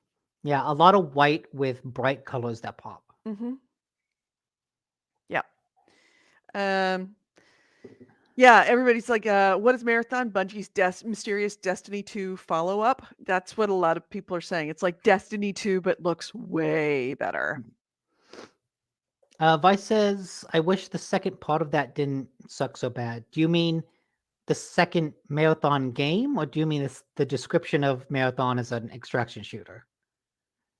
What the second part of which? He's But talking yeah, about you, the I'm. second part of the podcast. Oh, okay, okay. And then we get into the hardware. where Sony, okay, AC Wraith, oh, Vice was talking about Mirror's Edge. The Oh, second part of Mirror's Edge didn't suck so much. Yeah, you're yeah. right. That first game was awesome, and I kind of hated the second. Yep. God damn, I hated the second one. Multiplayer PvP extraction game. Yeah. A bit like Rainbow what's the Six. like Rainbow Six? What's the other one that uh that The not Xbox does that has you have Xbox mechs? does? Yeah, mechs. Like if you kill enough guys on your own, then you can get a mech that actually helps you. And then if they killed the mech, if you eject soon enough, Titanfall? Titan Titanfall. Yes, Titanfall. No, Titanfall's not an extraction shooter. Yeah, it That's is. just a multiplayer game. Well, it's a you extract. That's the whole point of it. I guess that's one Well, of the modes is an extraction mode. So maybe not the whole yeah, thing. like by extraction, we were talking about Rainbow Six extraction. That's specifically like Okay. go Yeah. into a place, try to collect loot, fight other people for that loot, and then get out. Yeah. All right. So hardware. They announced new PlayStation earbuds, which whatever. The bigger deal is they announced Project Q. They didn't actually have a name for it. They called it Project Q in the showcase. Mm-hmm. And it's basically take the screen of a Switch, break a DualSense controller in half, and then stick each ends of those controllers onto the screen. And you have Project Q, a handheld PlayStation device with some pretty severe limitations. Mm-hmm. It basically can only remote play games from the PlayStation 5 itself. And so what that means is it's basically streaming games from the PlayStation 5. Mm-hmm. It's not streaming them over the cloud. It does not have cloud connectivity. You are not playing games on the cloud. You're running them on the PlayStation 5, which is then getting streamed to that console. What that means is it doesn't necessarily have a whole lot of range. Right. Unless you have like a super good Wi-Fi connection or cellular connection, On you're both not ends. you're not going to take this on the bus and play your PlayStation games, play Project Q on the bus, like the way you would a Switch. Or a Steam Deck. Yeah, exactly. It's not running anything natively. It's just streaming it from the PlayStation 5. Sounds like a bad idea. Sounds like a bad product. It's interesting. I think uh I can go back and forth about this. I think the limitations are pretty severe. I think it's okay to not be a dedicated handheld device because you got the Steam Deck, you've got the Switch. I don't know if Sony wants to try to compete in that area with another PSP. Like it takes a lot of resources to make a console like that. Making a streaming device is a lot less overhead and a lot less investment. And so that makes sense. Um, I kind of get the idea of having a means to play a PlayStation game off of the TV, to basically turn the PlayStation into a Switch. I think that's kind of a neat idea because what I've seen in a lot of comments of people like, "Oh yeah, I have kids and I can't sit in front of the TV and play games a lot, but if like my kid wants to watch something, I can play a game on this. Or if I need to sit in their room while they sleep, I can just take this with me and play it." And like it gives me more versatility. Mm-hmm. And even for myself, I think it would be neat to like be on the couch and have Rachel watch something on TV and I can play a PlayStation game. I do that with the Yeah. Switch Yeah. now. Yeah. And basically it's adding a Switch functionality to the PlayStation, which I think is pretty cool. So they're not really competing with Steam Deck. They're competing with the Switch. Except they're also not competing with Switch because it's not a portable Right. console. It's not And truly portable. and It's that it's is this stinks of the PS Plus. the the live service or the PSP? Oh, sorry, the PSP. Sorry. Yeah. This stinks of the PSP. Not even the PS Go, the Hey, PSP. people loved the PS Go, didn't they? They didn't love it, but the PSP they really didn't love, which I still have my PSP. Oh no, I think the Vita is the one they loved. Vita. the Veeder, as Yeah. Goalie used to call it. What was the Vita? Yeah, the goalie loved the Veeder because he could play it on the toilet. Hmm. I have my PSP that I got day one. I got Nick didn't. Kevin got one and I got one. We both got one Mm.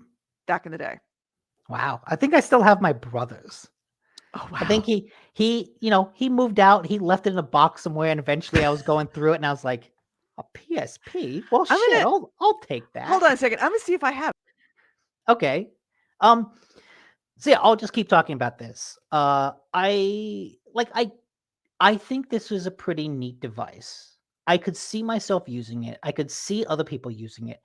But I think the limitation of it not being connected to the cloud, even as someone who is not fully sold on the cloud, honestly, I don't think a cloud only streaming device is that good of a deal.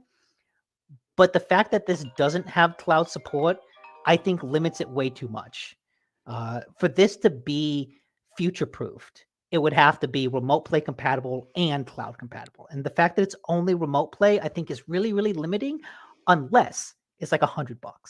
Right. It, it, Right. it all Yeah. depends. The But whole it's not theory, gonna be. This is Sony. the It's gonna whole be theory of $3.99. this is no, it's not going to be $3.99. No way. But the whole theory about this is like Bedtime? the price point. Do we want to start? Do we want to like make AC Wraith work on this? Yeah, sure. I'm gonna say $3.99. I think you're insane.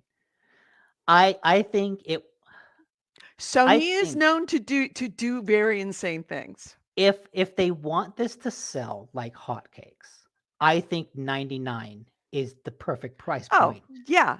You're talking about the perfect price point. You're not Yes. talking about Sony's price point. And Sony so, doesn't pick the perfect price point. They no, always make it $100 more. which is why I think the actual price will be 199. Okay.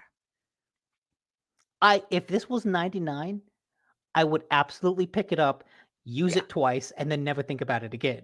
Right. At 199, at 200, I just won't pick it up. Right. Even though I do think it might, even though I can see use cases for myself with this.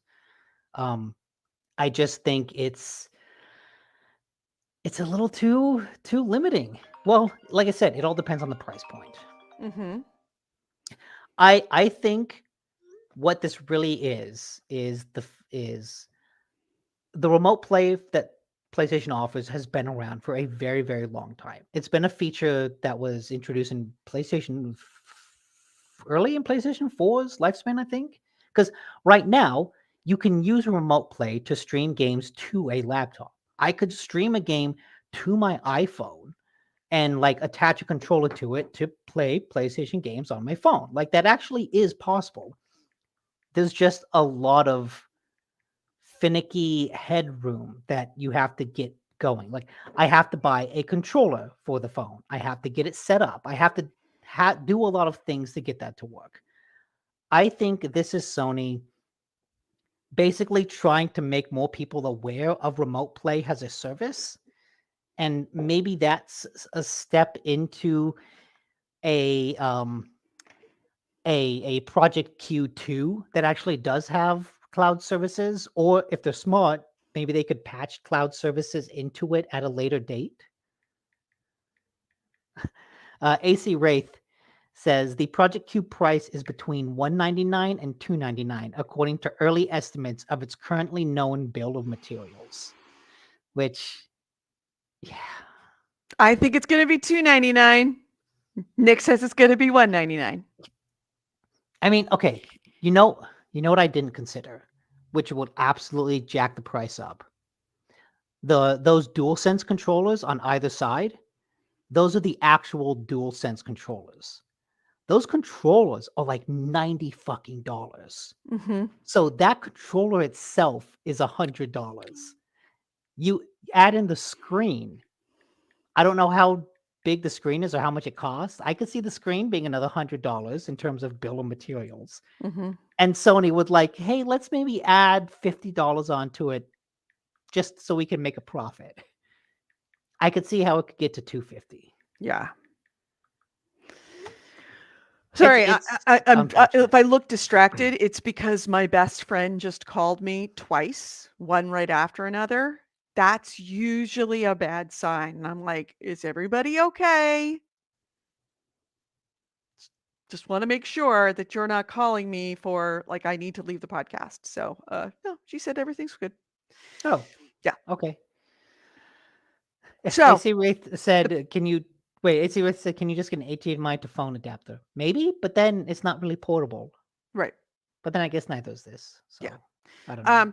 So PSP, Yeah. it has a disc in it. Do you wanna see what it is? Oh, that's right. The PSP had those little mini discs. Mhm. Do you wanna see what it is? Wait, let me try to guess. Okay. So What's if in the PSP? Everybody gets a guess. Everybody in chat gets a guess. What is in the PSP? Keep in mind, it has not been opened in when did it come out? fuck if I know. Like 12, 13 years ago? It has not been opened since probably the first month after I bought it. Okay, if that I know And I will Lu say, the last time I used it, I was on a plane. I'll give you that hint. okay. I have a feeling I know what it is. Did I know Luminous was a super popular game, but I don't think Luminous is your type of game. So I don't think Mhm. that's what it is. I think it's got to be some kind of RPG, but I don't immediately know any RPGs on the Switch. I Eh, don't know if it would. I know you liked Uncharted, but I don't know if it was the Uncharted PSP game. all right. Um, Anybody in chat wanna take a shot at this? I have a feeling I know what it is, and I think I've actually mentioned it on the show, that I think that that was the last thing I did with the PSP. That is a deep cut for all the fans, the true fans, if you could remember what was the last thing I played on my PSP. That I it's probably believe. not Monster Hunter, probably not Metal Gear Acid, not Tactics Ogre, not Parasite Eve. Oh, oh, uh, Persona 3. No, it's not gonna be Persona 3 Portable. No, I'm gonna say Persona 3 Portable. Alright, I anybody? I don't know if that's true, but that's my guess. AC Ray says Luminous is a puzzle game, isn't it? Yes, it is a puzzle game, but I don't think it's an Edie puzzle game. This is not this is Edie, but way before you met Edie. Okay. This is Edie when she wasn't even married to Kevin, I don't think. No, was no, No. Okay. no.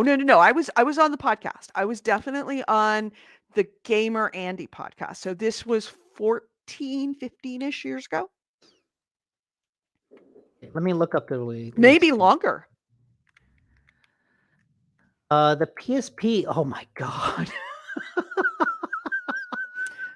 How long? The PSP came out in 2005. Oh, wow. That's almost 20 years ago. Yeah, 18, yeah, let's see, yeah, 17 years ago. Oh my god. I think it came out when I was still in high school. No, I was in college. No. Okay, so I to don't keep this remember. in I mind, don't I have to do the math here. Stand by. 2020. Let's see. No, I want to do. Let's see. This year, right now, back perspective. I am this many years old. Yeah, and then that was 17 years ago. I was 39. I was in my 30s. So this is Edie in her 30s. Okay. What's the game? All right. Nobody's else can. Okay.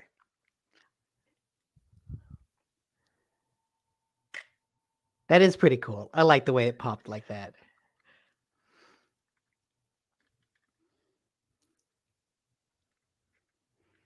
Oh my god. I forgot that they did movies on the discs. Yep, it was and I was right. This is what I remember Oh. playing was the last thing. Because Gamer Andy was the one that told me watch Firefly, and I got so hooked on it, and then I bought Serenity. You bought Serenity on UMD. UMD. Oh, that's right. They sold movies. Oh my god, I remember walking into GameStop and there being like a clearance bin of UMD movies. Yep, I bought a couple of those too, just because. Oh man, I love this part of the Sony showcase. Going through all of the worst things Sony has ever done. And this is the next one. Ladies and gentlemen, behold, Yeah. the Okay. next PSP. I will say, I think history, it's important that people know history because, with what's the saying? We're doomed to repeat the same mistakes. Those who know Those history are are those doomed who to don't repeat you it. don't have to repeat it. Yep. I think that the PlayStation VR was a pretty successful peripheral. It was, like I've said before, a Frankenstein weird ass thing, but it was pretty successful. I think the PSVR 2 is really good. There's also a news story about Sony saying, "Hey, the PSVR 2 is outselling PSVR 1." It by all accounts, it's a peripheral that's doing pretty well. Hmm. I think the VR headset might be the only PlayStation peripheral that has Hmm. ever really done well because they've had like 3 PlayStation cameras that no one has ever really used. Right. They Right. had the I Move have one control. still, and it's just I have it facing down on my. I remember we all bought one for PlayStation 4, and like there was that whole Astrobot thing that it was dumb. No one used it. Hmm. The Move controllers like never took off. They tried to mimic the Wii and it didn't work. They had the PSP, which didn't do anything. They had PSP Go, which also didn't really do anything. They had PSP Vita, which apparently a lot of people liked, but wasn't successful enough for them to do anything with. Hmm. Sony's like history is this graveyard of peripherals. Yeah, it So really is. Sony makes well, has Xbox done any really good peripherals? Connect? I know somebody who would disagree with you. Yeah, I mean, no. I mean, Connect wasn't very good. Um, the chat pad. That was the only good mm, peripheral they ever had was the chat pad. yes. And that was in the 360 days. And it broke every 16 months. Every 16 months, your chat pad would die. I guess. Okay, wait. Now I'm thinking back about Xbox 360 peripherals. They had that add-on HD DVD drive. Do you remember that?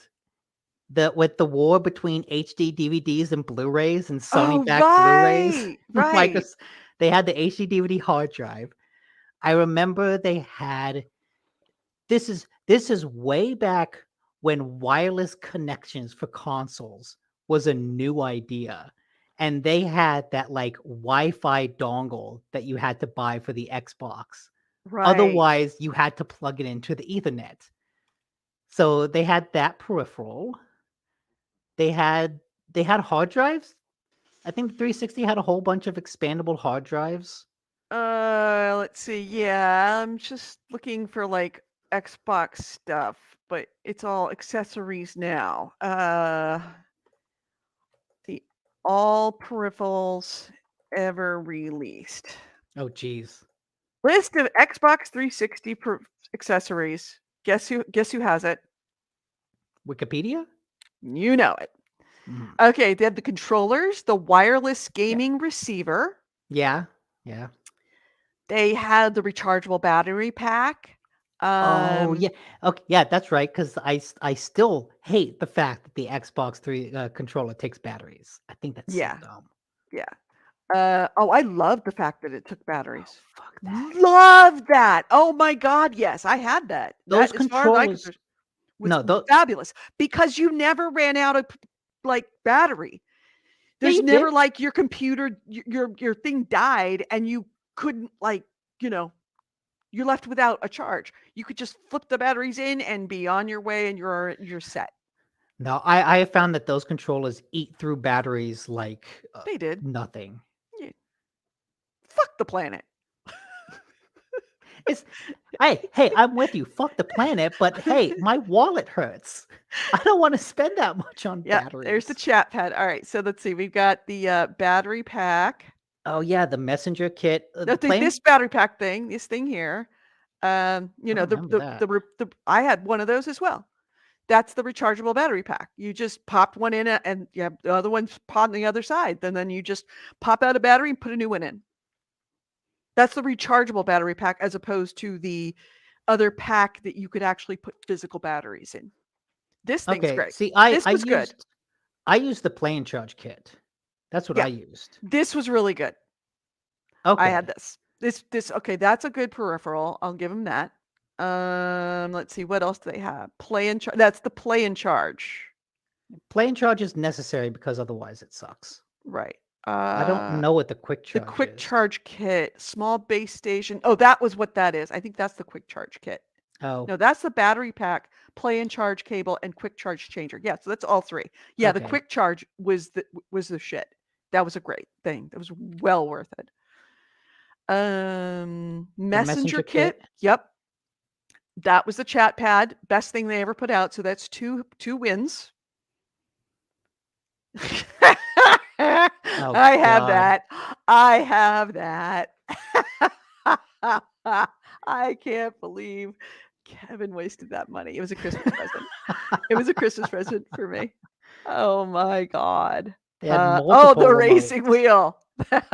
Remember that? Look, every console needs a racing wheel. Actually, the best peripheral Microsoft ever had was not Armored Core. Oh, Steel Battalion? Steel Battalion. Yeah. That was the best peripheral kit. Oh yeah, there was the racing Speed wheel. speed wheel. I didn't even know that thing existed. That thing looks awful. The big button pad Big button? What is that? with an infrared receiver? That must have been like for one game only. Yeah, seen it. Oh yeah, they're basically just Scenic controllers. Yeah. Uh, let's see. Arcade game stick, rhythm games controller. Oh yeah, microphone. Obviously microphone. Right. They had an That looks Xbox kind of cool. Look, that's branded. actually for Ace Combat, so it's actually branded for a game. It's for a game, like Steel Battalion stuff was for a game. Hmm. That's kind of cool. The The Kinect. Kinect. The U-Draw tablet. The U-Draw tablet. The Tony Hawk Shred board. Oh, that's right. Those aren't really Xbox peripherals, those are like Those game are game specific. specific. So that's it. There's the DVD player, Mm-hmm. which I did not get. Yeah, these wired headsets. Oh, the wireless headset was one of the best. Was it? Yeah, I love that thing. Are you being serious? Yeah. Really? Like You had this? Oh, absolutely. I had multiple of them. It worked really well, and like look at that form factor. The fact that you just put that on your ear, you didn't have like a big thing coming into your mouth. You didn't have to plug it into your controller to have like a wire going everywhere. It's so sleek and it works so well. Really? Oh, I love those. I have never seen one of these. This is the Really? first time I've seen one. Yeah. Oh, that's the best headset. That's the live vision camera. I have that. Also sucks. Detachable hard drives. I have that. I had that too. I have a couple of those. I had that too because the 360 had like 0 hard drive space. Yeah.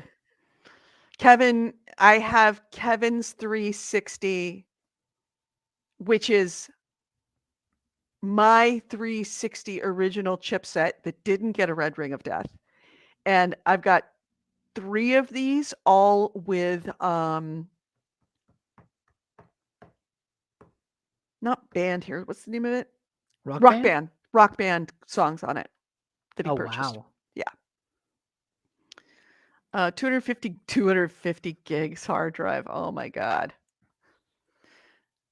Oh right, they had a Yep, I still have a bunch of these cables, the transfer cables, yeah. because for the things. Yep. They had memory cards too. Yeah. The Nyko controller, the face plates. Oh Yeah. right, faceplate. So there we go. There's your wireless network adapter. Mm-hmm. Yep. So out of all of these, we had 3 winners. We had the speed charge kit, the chat pad, and the where is it? The The headset. wireless headset. That's the only 3 out of all of those that were any good. And Sony has 1. I can't think of any Yeah. others that are any good unless somebody knows of one that is really good. Yeah. Um, Console AC Ray console says, accessories are tough. if you can't change the battery, your hardware sucks. Changing too often, get a better battery. Good point. I And bought the longest lasting batteries I could. The current Xbox controller chews through batteries like they're nothing. Creation Chaos said, isn't Fuck the Planet how the old Hackers movie ended? AC Ray says his wireless controllers have buttons. Oh yeah, Have batteries. Nick loves batteries that he can't change, so he needs to buy a whole new device. No, I just plug the device in and it charges. Like, is he right? This talking about I have a razor that I plug into a wall specifically because the wireless models die with their unchangeable battery. The whole point is that you plug it in to charge it. I have a wireless razor. I plug it in and it charges and it lasts like a month. And then when it needs to be charged again, I plug it in for a day and it gets the battery back up. Chaos says, wait, you mean the Sony Dill ones didn't do well? No, they did not do well. Good thing Jessica Chobot didn't lick those. Yeah, that was That's its right. whole thing. Licking the PSP was its claim to fame. Mm-hmm. They were both about as useful to gaming. Hey, Jessica Chobot starred in Mass Effect 3.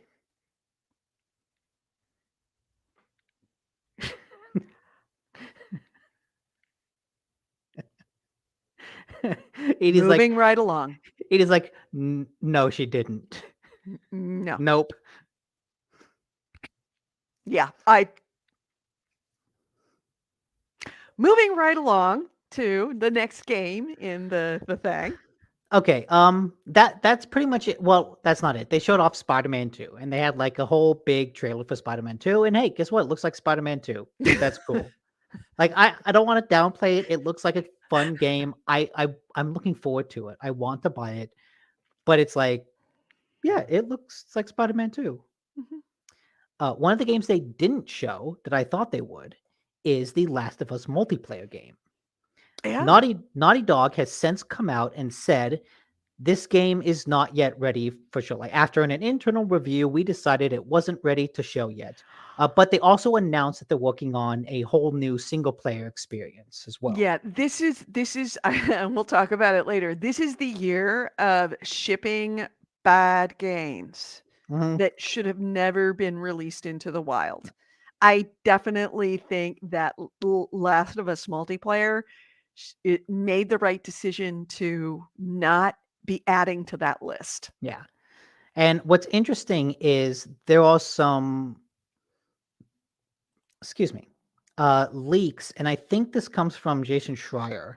I would Um, rather have a 12-year-old with a wire brush wash my Tesla than to put Jessica Chobot's picture anywhere near it. um, so Jason Schreier for Bloomberg got some leaked information that one of the reasons, or I guess the main reason this game was delayed and not shown is Mhm. that Sony now owns Bungie, who makes Destiny. And there have been rumors that they're using Oh. Bungie to aggressively vet their multiplayer and live service games. That Bungie came in, looked at the Last of Us multiplayer game, and had criticisms about how long it could retain players. That basically said, like, oh, this is neat, but we don't think it would last a long time. Right. And so that is what prompted Naughty Dog to kind of go As back a bit and not show the game off. Yeah, it's not a bad idea to actually have the guys that make a really, really, really, really good multiplayer go in and take a look at your multiplayer and decide, is this a good Yeah. multiplayer? And They have years of experience. Remember, Destiny was a terrible game when it came out, and they tweaked yes. it and iterated on that until it's a really, really, really good game. They know the pitfalls and mistakes. So And that is absolutely a great idea to actually use the brain trust that you have bought in order to vet other guys to make sure that you're not putting out crap. And I remember when they first bought Bungie, people were kind of speculating that that may be why. And I think in a recent earnings call, Sony said something like, uh, going forward, we're going to spend like 60% of our budget making various live service games. Mm-hmm. So they very clearly bought Bungie to help guide their live service initiative. Mm-hmm. Chaos says the irony of this is Destiny 2 PvP is generally dead. They haven't made any substantial content for it in like years. Yeah, true. Yeah, that's true. Everything I But hear about when they were Bungie is doing like it, they were the making co-op. it. It was really good PvP Yeah, when they I were mean, making it. like what they're doing now is all co-op stuff. So like they're still putting out multiplayer content that's just Mm-hmm. focused on the co-op, not the PvP. Right. So they've already made those mistakes. They can stop Bungie or stop Naughty Dog from making them. So Yeah. anyway, anything else from that any other revelations from the That's PlayStation that's showcase? kind of it for all the PlayStation related stuff. Okay, Um, and now let's see. moving right along. Let's get into let's get into some of the fun ones. Okay. Uh, Redfall is no longer the worst game of the year. Oh God. Oh God. Lord of the Rings Gollum came out Oh my and God. immediately like made waves for basically being one of the worst games to come out in a long time. Even and this comes a month after Redfall, and everyone's like, no, Gollum is by far the worst reviewed game of the year. Mm-hmm. Um, and it's funny, there are Twitter threads going around comparing like the promotional images to the images in game and just being like, oh yeah, the promo images are clearly taken from either an earlier version or just they're mock-ups that never actually existed in the first place. Um, I've watched enough videos of like people playing the Gollum game. It looks boring and broken in a way that like a PS2 game is, right? The very idea of a Lord of the Rings Gollum game really harkens back to the PS2 era of really shitty IP ports, and that's kind of what this is. Mm-hmm. I'm trying to pull up Gollum Game Supercut. There's so many of them, and they're so bad. The bugs, and it's like I don't want to show just one bug. I want to kind of show them all. Yeah, it's the bugs. It's also the way Gollum looks. He's got like this weird static bug eye. It's the font used in the game. Like the font is just like a It's plain, Arial. yeah, It's Arial. plain They could Arial. have done better by making it Comic Sans. They didn't even like add in color to the Arial. It's just plain white Arial font. Uh-huh. Yeah. Yeah, it just looks like a very cheap game. Yeah, I'm gonna have to pull up Asmongold, which is fine. We can do that. So hey, make sure you go to see Asmongold. He doesn't absolutely need any of us to come there, but he played somebody else's supercut that I cannot find. So this is, credit where credit is due. All right. So if you haven't seen them, oh come on. Come on, where come on. Okay, and here's some of them. Oh god, the surfboard, the planking Gollum is hilarious. Oh, I haven't seen Planking Gollum. It's just this one made me laugh. The actually what it looks like, the faces, like the graphics, it's nothing. It is laughable. It is an insult just the way that Gollum looks is an insult. And if you compare it to the screenshots of what they showed before, He's just walking died. yeah, it's all so bad. Um, yeah, there's a lot of people that are just having horrible times and like choppy.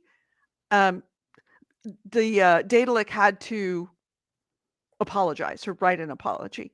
And Mhm.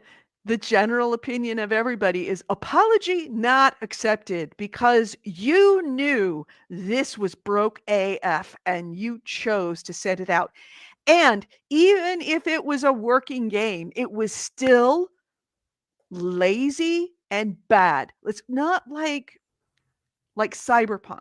Like Cyberpunk came out and it was full of bugs and people were angry. But everyone said underneath the bugs, there's a really good game.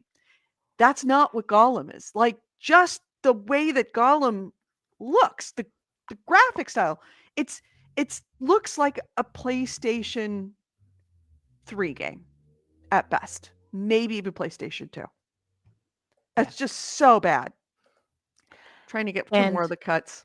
okay, so what sucks too is that Lord of the Rings Gollum was published by the Embracer Group. And the Embracer Group is having a real rough week because we don't know who, but they were apparently had some deal worth about $2 billion with an unnamed company. And kind of at the last second, that company pulled out of the deal. And so right away, this happened right before an investor Q&A with the Embracer Group CEO. And there's a Mhm. video of him in the Q&A just he looks like he's had a rough week. Yeah, I'm trying to pull it up so that you can and I can unmute it so that you can see it. Come on. Yeah. I'm going to quote some of the stuff that he said. Up until late last night, we had an amazing cash flow because of that transaction. He said that Embracer had a really strong commitment from someone it trusted. Uh, that I guess in a press release, he said it would have set a new benchmark for the gaming industry. Mhm. Yeah. And so it seems like this was a deal in the works for a very long time. And now they had mentioned that their cash flow with this deal was looking really good. Without this deal, all of a sudden it calls into question a lot more of their cash flow and like what they can do. So naturally, this has garnered a lot of speculation about who did they make the deal with. Mhm. Personally, I think Amazon is a very likely contender because, as people have mentioned in the chat, Amazon has said they're putting out the Lord of the Rings show.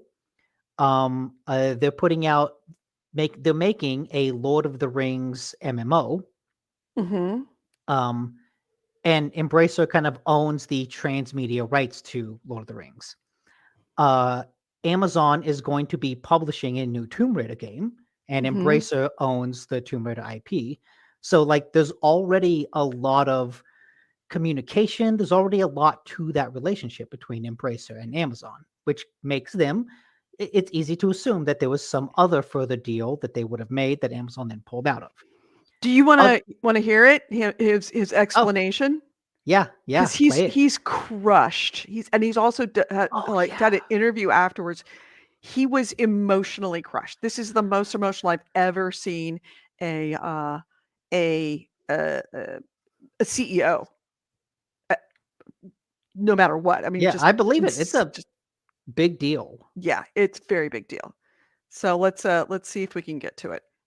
stocks in general. I mean, the market is not that Oh, good today. hold Webcast, on. so To describe some background and rationale for the aforementioned strategic partnership deal.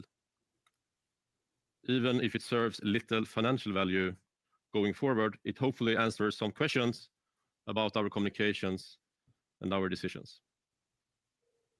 in second quarter He looks like he's about to cry. 22-23, we outlined our Mhm. ambition to close a number of partnership and licensing deals that will be jointly transformative. Yeah, for well, he Embracer. said, like, pause So it. we have already entered into multiple partnerships and licensing. You remember I Uh, was mentioning Mhm. this in one of That- the All right. Oops. Like that second bullet point, Mhm. I think is really important. It says this partnership would have enabled a catch-up payment at closing for already capitalized costs for a range of large budgeted games. Right. So Basically- they spent the money, and this would have paid off the spending of the money. Exactly. So without this, it's like all of a sudden they have checks they can't cash. Yeah. That's a All right, let me put this out there as a Just videos of the possibility. were already- Wait, I can hear the video. Yeah, I just took it Oh, out. okay. Let me put this out as a possibility. And you know me, I'm all about conspiracy theories. I'm fully accept that this is a tin hat, absolutely. Tin foil, the whole 9 yards. What if this was intentional? Yes, the company pulled out of this so that Embracer would be in a bad place, so that the stock would tank, so that they could be bought. Is that it? What does Embracer have that is essentially why it is as valuable as it is? I mean, it has a bunch of IPs. What's its It's been biggest asset is its IPs that Yeah. it got for a song.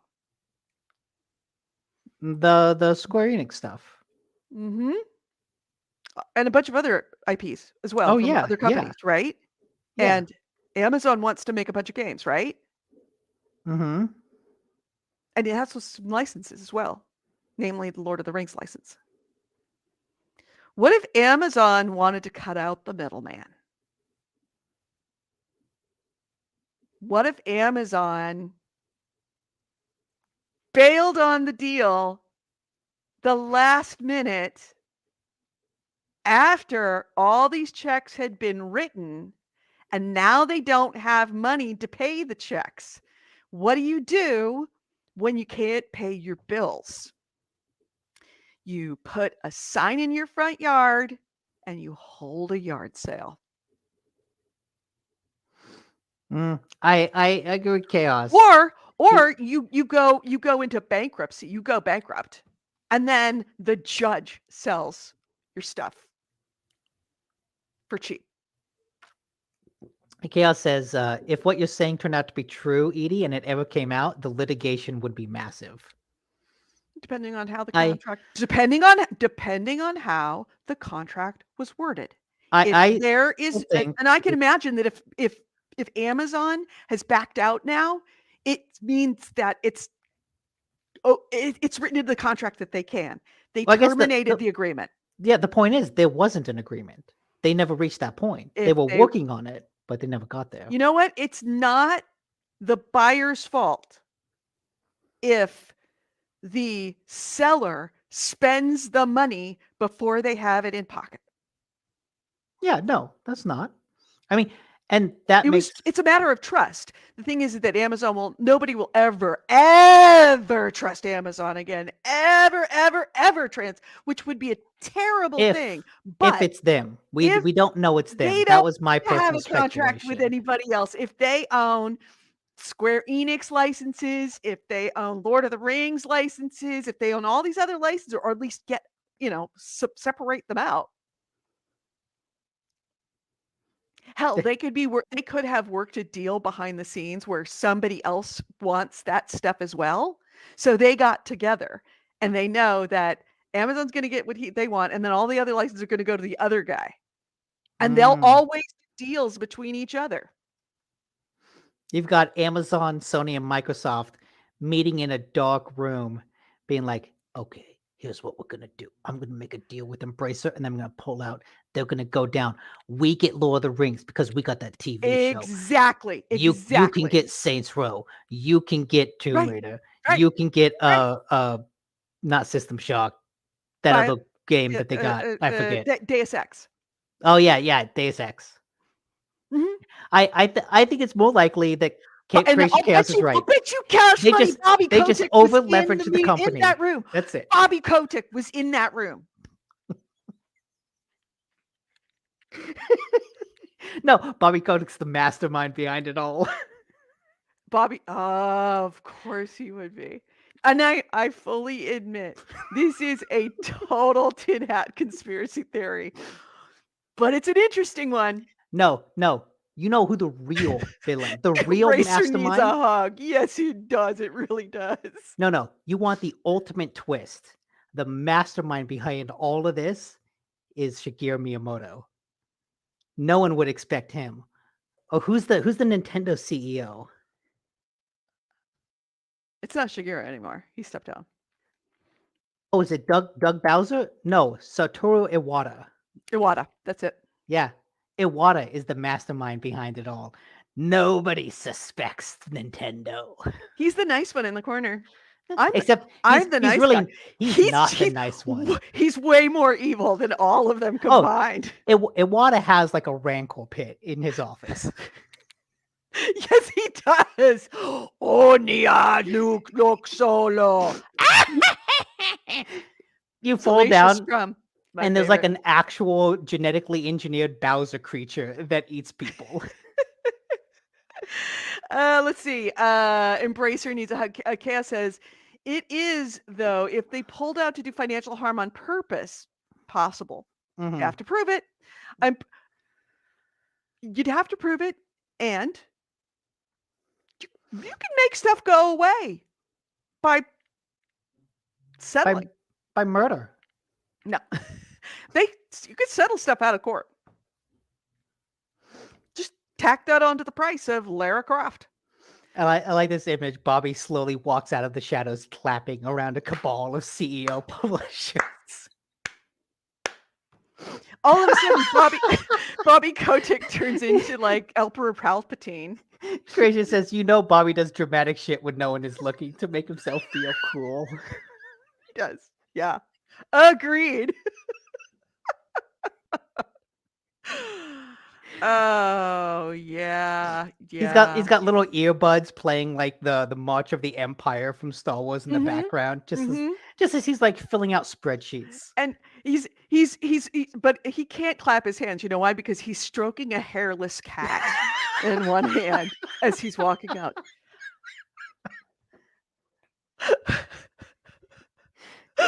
Yes. Yes. It works. And then for some reason, like James no one Bond will is there. ever see through this except an old woman on a gaming podcast that no one listens to. If you told the truth, no one would believe it. Yeah, I think this is all factual. I don't know if it's factual, but No, this is all interesting. true. It's an interesting possibility that is not very possible, but it's not likely at all. But it is entirely possible. It's fun to think about. Because if it is Amazon, if you were saying it is Amazon, this could be the reason why Amazon pulled out. Because the alternative is that Amazon pulled out of this deal because they're not making those games. That would look really bad for Amazon. Except that like it wouldn't, because getting into games is hard, and all the other companies that have tried to get into games have kind of failed. Google tried and failed. Amazon has been taking very, very gentle, slow steps. So I could see them eventually going like, this is not the time. This is not the market. And the economy is such that we don't want to be putting too much into this, because because buying these games, especially making multiplayer, those costs a lot, and they don't want to put something out only to have to pull back. Yeah, because they've already done that once with Amazon Gaming, and it was not a good look. Yeah, and also cost them a lot of money.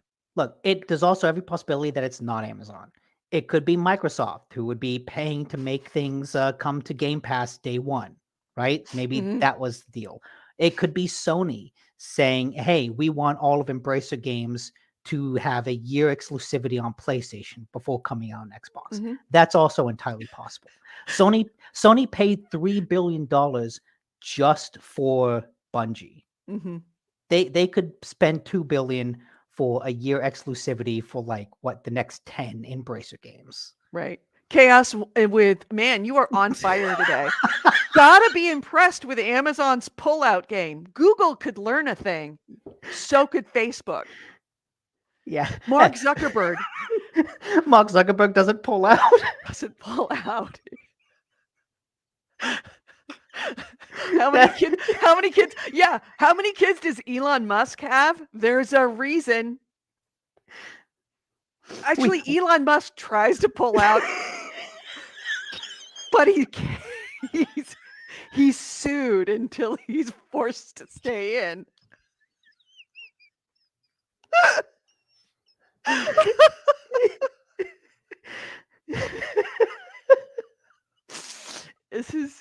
This is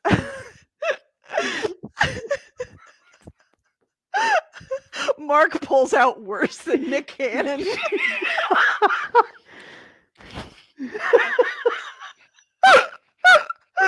it's amazing. He only has 2 kids, huh? Oh, See, right? God doesn't pull out in a boss.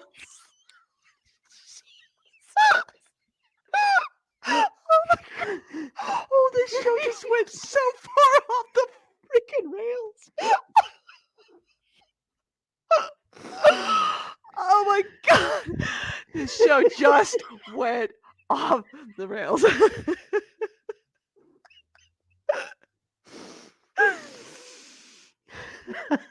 AC Wraith, write this down. Could be the funniest chat room we've ever had. Chaos says, I'm here to help. I have never missed you being a co-host as much as I do right now.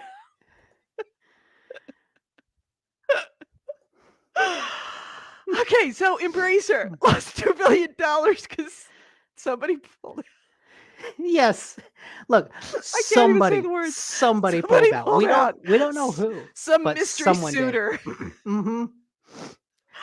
Embracer didn't even know who it was. They had a mask on. They had a face. Oh, Bracer knew. Oh, that's right. Yeah, Embracer knew. They still want to name names. Right. It'll come out eventually. We'll find out. But yeah. I don't know. It sucks for Embracer. The math makes sense that it's Amazon. It does. I think it does. Yeah, that's my personal belief. Is that now it's Amazon has to go back and cancel these games that they've already said they're going to do. Well, not necessarily. Like, I think they're still working on the Lord of the Rings MMO. I think, for all intents and purposes, they're still publishing the next Tomb Raider game. They're just not doing anything more than that. Those deals are still in place. All right. So it wasn't like a complete pullout. No, just halfway. Just the tip. Oh my god.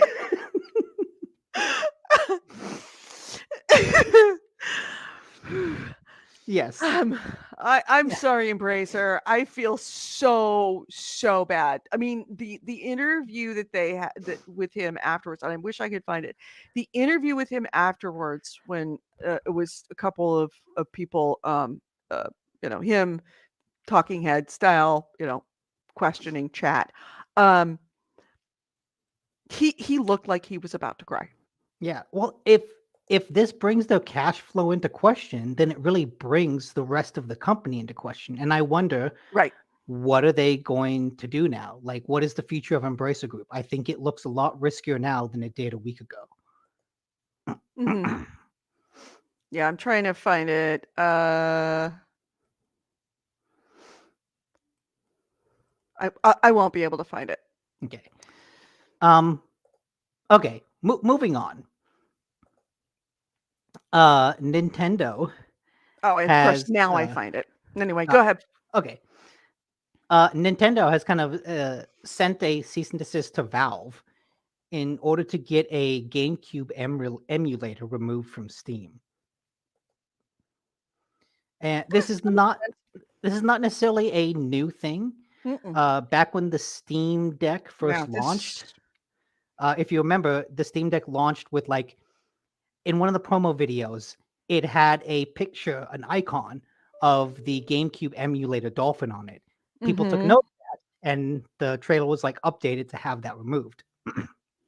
So, let's see. Yeah, no, that's not surprising at all. They do that part and parcel.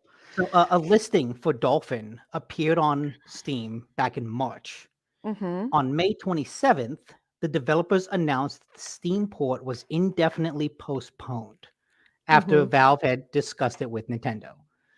So it's not necessarily unheard of or unexpected, but it just Nintendo is very, very protective of piracy of its things, and they don't want to let their emulator get put on a massive. They don't know. They do not like emulators, and they will hunt you down and put you in jail for years.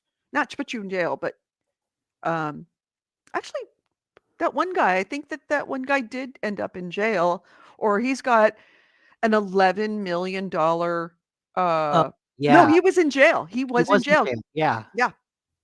$11 billion judgment that they're going to essentially garnish his wages into. Yeah, for the rest of his life, because he's like 50. Yeah. 50 something. Yeah, to his grave. God, if somebody had $11 million judgment on me, I would probably take the only escape that I had for that, because that's... Fake your death and move to Europe. Yeah. Anyway. Also, speaking of Nintendo, I've only got like one last kind of fun news story. Are you sick and tired yet of seeing Tears of the Kingdom news stories? Oh, well, God, yes. On Kotaku, if you scroll through, it's funny because like every other article is about Tears of the Kingdom. And last week I just had to laugh at the website. The actual news is that Nintendo issued a patch that removed a whole bunch of duplication glitches that people had been using. The part that I laughed at is that Kotaku had two different stories on this same news item. So they basically had a story that Nintendo patches Tears of the Kingdom's duplication glitches. A couple hours later, Nintendo goes on Tears of the Kingdom rampage, nukes overpowered glitches. So, in case you thought there were not enough news stories about Tears of the Kingdom, they're now getting reported on twice on the same website. Yes, and they're doing and from essentially one is an actual story, one is clickbait. I am pulling them up, seeing if I could see what they are.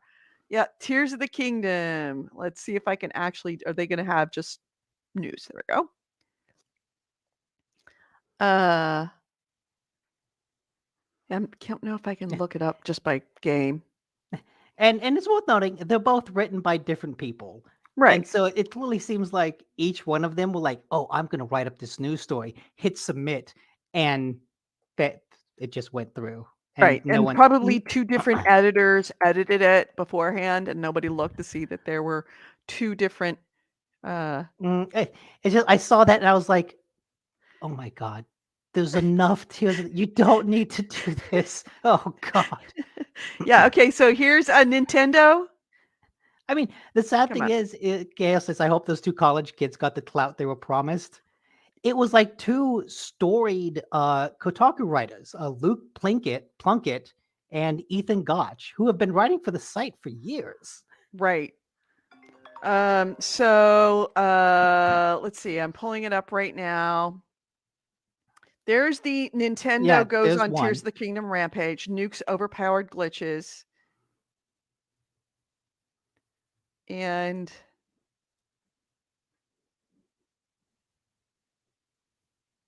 there we go. Overpowered. There we go. Yeah, and between those two stories about the same thing from a different point of view, it's all about the glitches that you could take advantage of. Mm-hmm. Yeah, making swords unbreakable. Uh, uh, let you one-shot enemies. It's all And about all the ones that they're doing, which ostensibly those would have been patched out. So they yeah, released information about the patch, then they told you about the patches that no longer exist, and then they told you about the patch. Oh my God, people are outraged that they nuked all these glitches, all these glitches or these exploits. So yeah, it's. I mean, they know that they Tears of the know Kingdom people would is click on gonna it. right. They're gonna click on it, and not only that, they're gonna click on clickbait titles like nukes. What was it? Goes on Tears of the Kingdom rampage. Nukes overpowered glitches. You So can tell yeah, one of them. that's What one editor is much better at headlines than the other. Chaos is fighting with Nightbot in the chat again. Nightbot. You've been permission to post a link for 60 seconds. Oh, okay. Chaos wrote he entered something in the chat with ... and Nightbot is like, stop spamming symbols.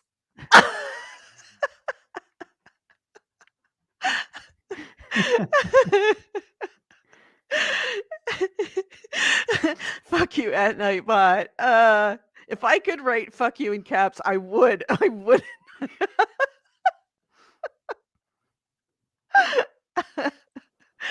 He's careful. Don't capitalize AC. Mm. I wonder if what happens if I do it. If you go fuck Nightbot, or if you just do ... That's right. When Nightbot Let's say Nightbot knows its owner, knows where it's who plays for it, which side its bread is buttered on.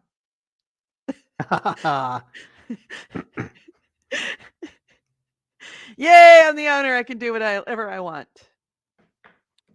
I'm gonna bankrupt Embracer Group.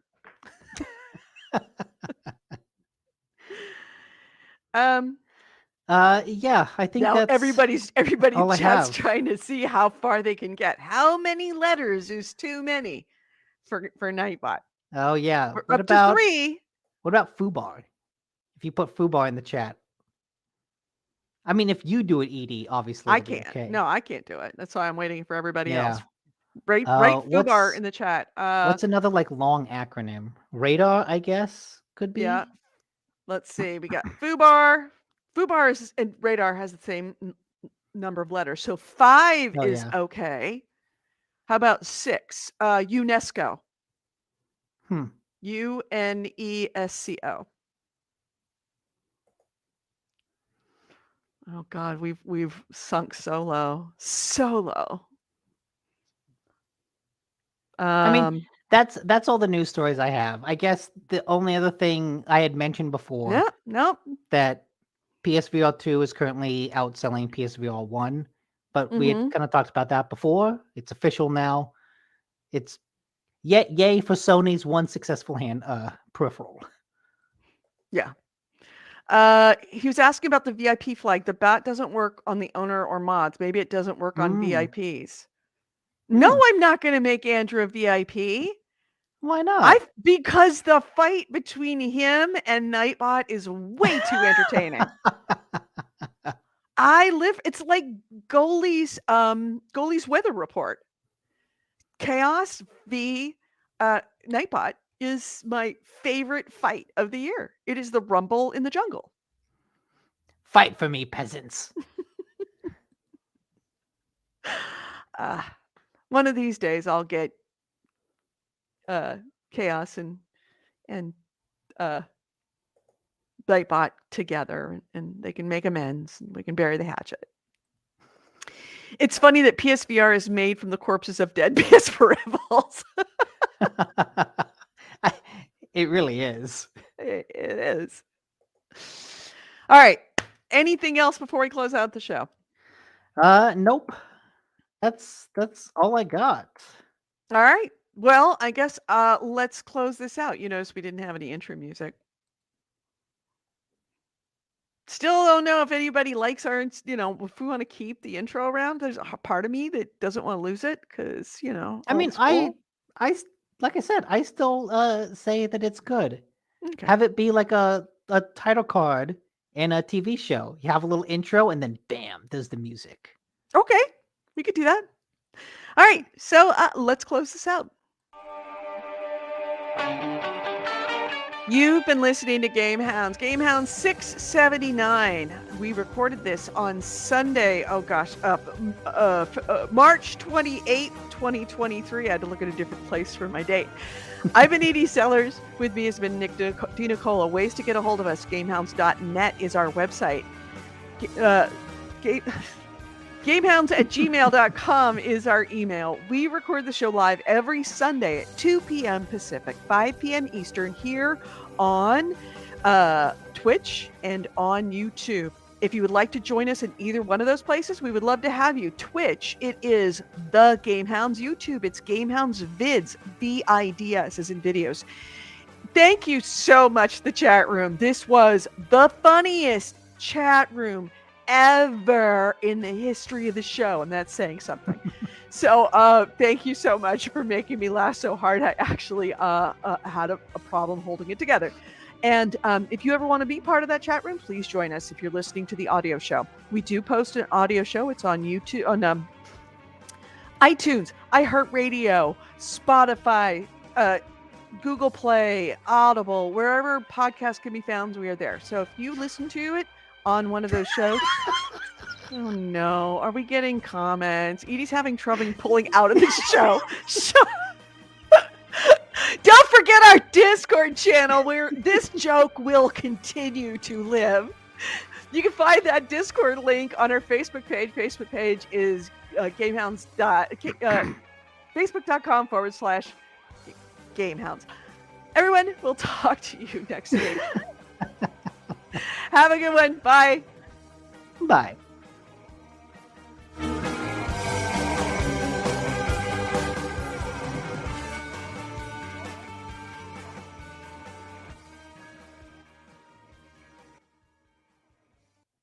Funniest show we've done in a really, really long time. Thank you for that, Chaos. Wow, you are just on point today. Seriously. Yeah. Bandcamp has successfully unionized Epic Games. Well, that's good. To know. Yeah. Chaos says he'll bury the hatchet in Nightbot. Oh yeah, AC Wraith was watching the show with his spicy buffalo popcorn. Oh yes, the popcorn arrived. I forgot about that. Did you get your popcorn, Nick? I didn't. At least I haven't checked my mail. You have to check your email. It's yeah, the that's Gmail right. one. I didn't see anything in Gmail. Let's see where I sent it. Stand by.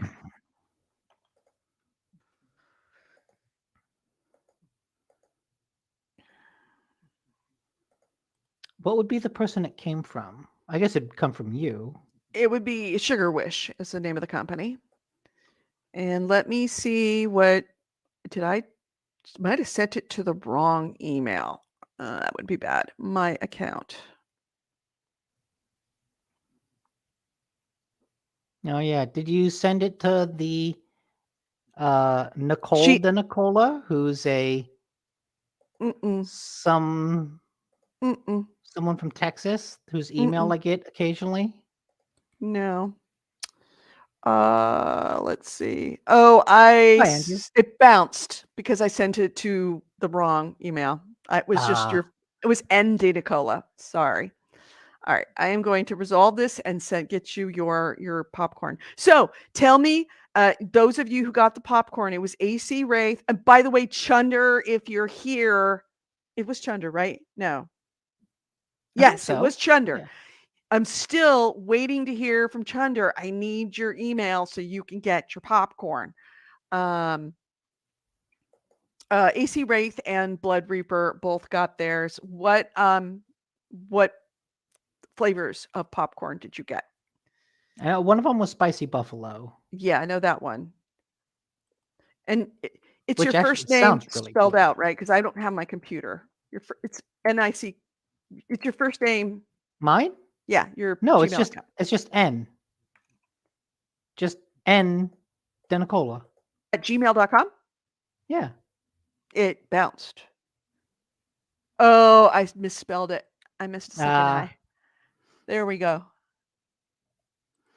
Oh, Ezra Helsing says red velvet and strawberry cheesecake. The caramel cashews. Caramel cashews sounds good. Yeah. I How don't know. were Yeah, red how was the velvet red and velvet popcorn? strawberry shortcake popcorn?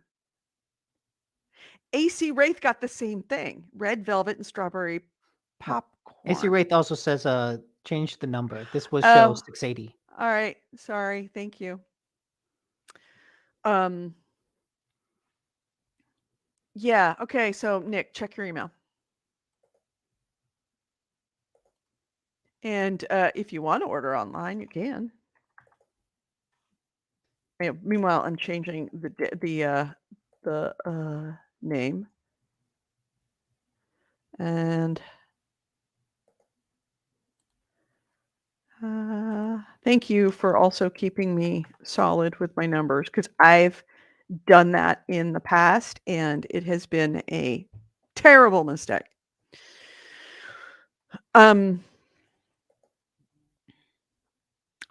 He says the red velvet is good. I mean, does it taste like red velvet? Because they would think the popcorn taste with the red velvet would kind of fight with each other. Although, I bought at Costco, they have, and I bought this for work, Girl Scout cookie thin mint pretzels. Mm. And you can't taste the pretzel. The pretzel is just an excuse to coat it in so much thin mint chocolate. It's just so wrong. The pretzel is only there for structure. The red velvet had sweet frosting on it, but I don't get a sense of chocolate. Okay. Okay. Yeah, actually, come to think of it, I mean, yeah, there's you used to have that pink sweet popcorn that, pink popcorn, and that you can get it like stuff. I could see that being just better tasting and sort of red velvet flavored. Did you get it? Not yet. Let's see. Let's see where it says previous orders. I'm just kind of waiting for it to update. Yeah. It's pending. Edit send date. May 28th. Yeah, it's supposed to be sent right now. Okay, yeah, it was sent. Okay. I'll let you know when I get it. All right. This title strawberry cheesecake is the closest to the title. So the strawberry cheesecake is the only one that actually tastes like strawberry cheesecake, where the buffalo wings doesn't really taste Okay. like buffalo wings, and the red velvet doesn't really taste like red velvet. But the strawberry cheesecake tastes like strawberry cheesecake. I mean, as long as it tastes good, I guess that doesn't really matter if it doesn't taste like red velvet. Yeah, as long as it tastes good. Yeah. It's red velvet-esque.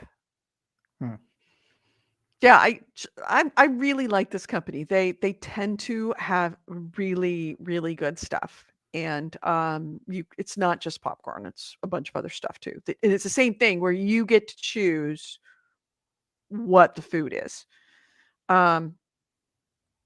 That being said, it's also hilariously expensive. hilariously expensive, but you can do it for cookies.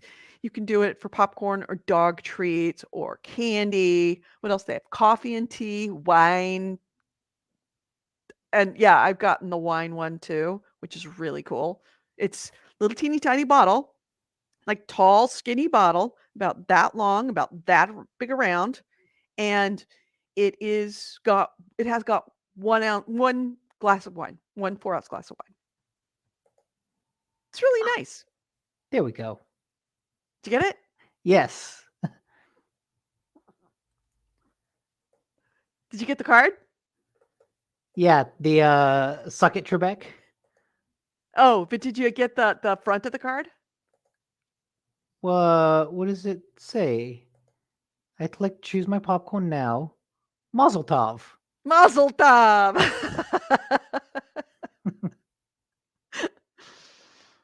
All right. So I'm going to let all of you go, or unless you want to stick around and find out what Nick is ordering. You want to share your screen? Yeah, I'll update people. All right. Something to geez. stick around for next week. They have an insane selection. Show it so people can see what the selection is. Okay. And by the way, I'm not endorsing. I don't like. I just use them. I think they're fantastic, even though they are expensive. Sugarwish.com. Great way to send stuff to people that you don't know, like what they would prefer. Okay, so the banana. This is the sweet category. Cotton candy, candy? confetti, birthday cake, cinnamon toast sounds like it'd be really good. Eh, Cheesecake, Dr. Cola. So Dr. Pepper. What's the one? Green apple, grape. Oh God, that would be awful. Grape Buttery flavored popcorn, caramel sounds good. bubble Bubble gum. gum. Ew. Then we get into the savory. Oh, barbecue bacon. Mac. Oh, I'm a savory guy. Mac and cheese, loaded potato. There's a spicy buffalo. So AC Ray, did you like the spicy buffalo? Oh, regular barbecue bacon cheddar pizza. Blue cheese fried pickle. Dill. I got the dill pickle. The dill pickle is really good. Okay. The dill pickle is surprisingly good. Ooh, that's right. Ezio said that he got the caramel cashew. Caramel cashew. Oh, Was the caramel cashew good? Toffee almond. Spicy buffalo was indeed good. He said it is good, but it doesn't really taste like buffalo wings. Okay, how spicy is it?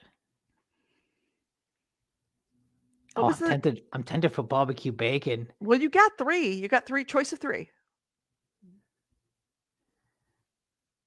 Okay. Oh, is this fried pickle as well as dill pickle? Yeah, there is. That's Dill a new one. pickle They and didn't fried have it when I pickle. did it. When I Oh. got it, I got dill pickle. Wing night. Let's see. Okay, barbecue bacon. He says I Gotta don't get know. some Didn't open barbecue. it yet. Of all those, the cinnamon toast sounds Yeah, I think that sounds the it sounds best. good. Okay, extra butter caramel Oh no, that sounds best. That's the or sweet one. or caramel cashew. No, extra butter caramel. I would be. I mean, this is just me. I would be all over that. But because I'm a absolute victim for caramel popcorn. Right? That looks so good. But then I get But yeah, but you caramel can get and caramel cashew. corn anywhere else.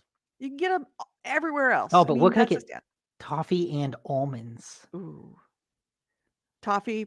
I'm assuming it's toffee a popcorn plus the almonds. That sounds pretty Yeah, good. because they've got toffee up here. Yeah, toffee. Yeah. Decisions.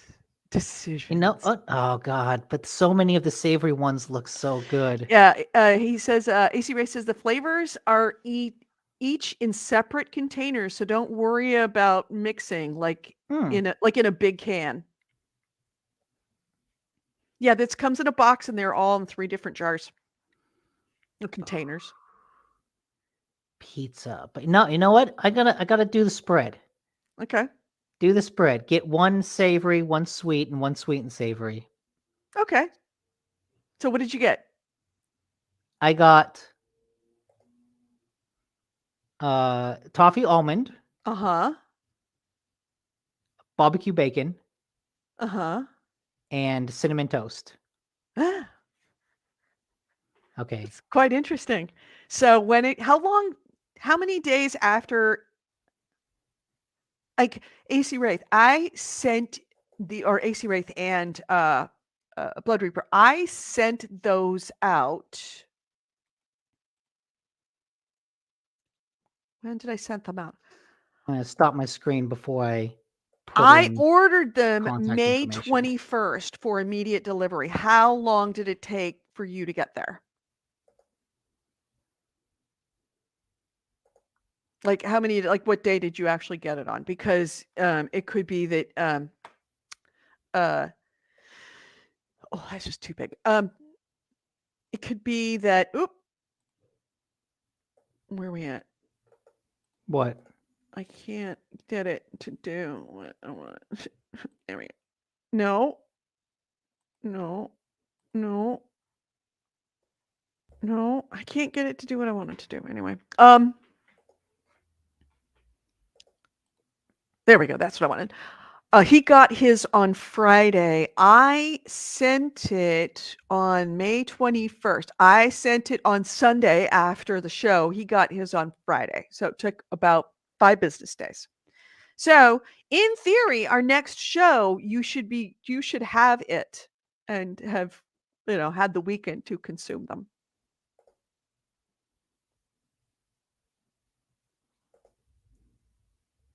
So you doing anything for Memorial Day? Yeah, going over to my parents' house for barbecue. Oh, nice. I guess I should try and barbecue something, huh?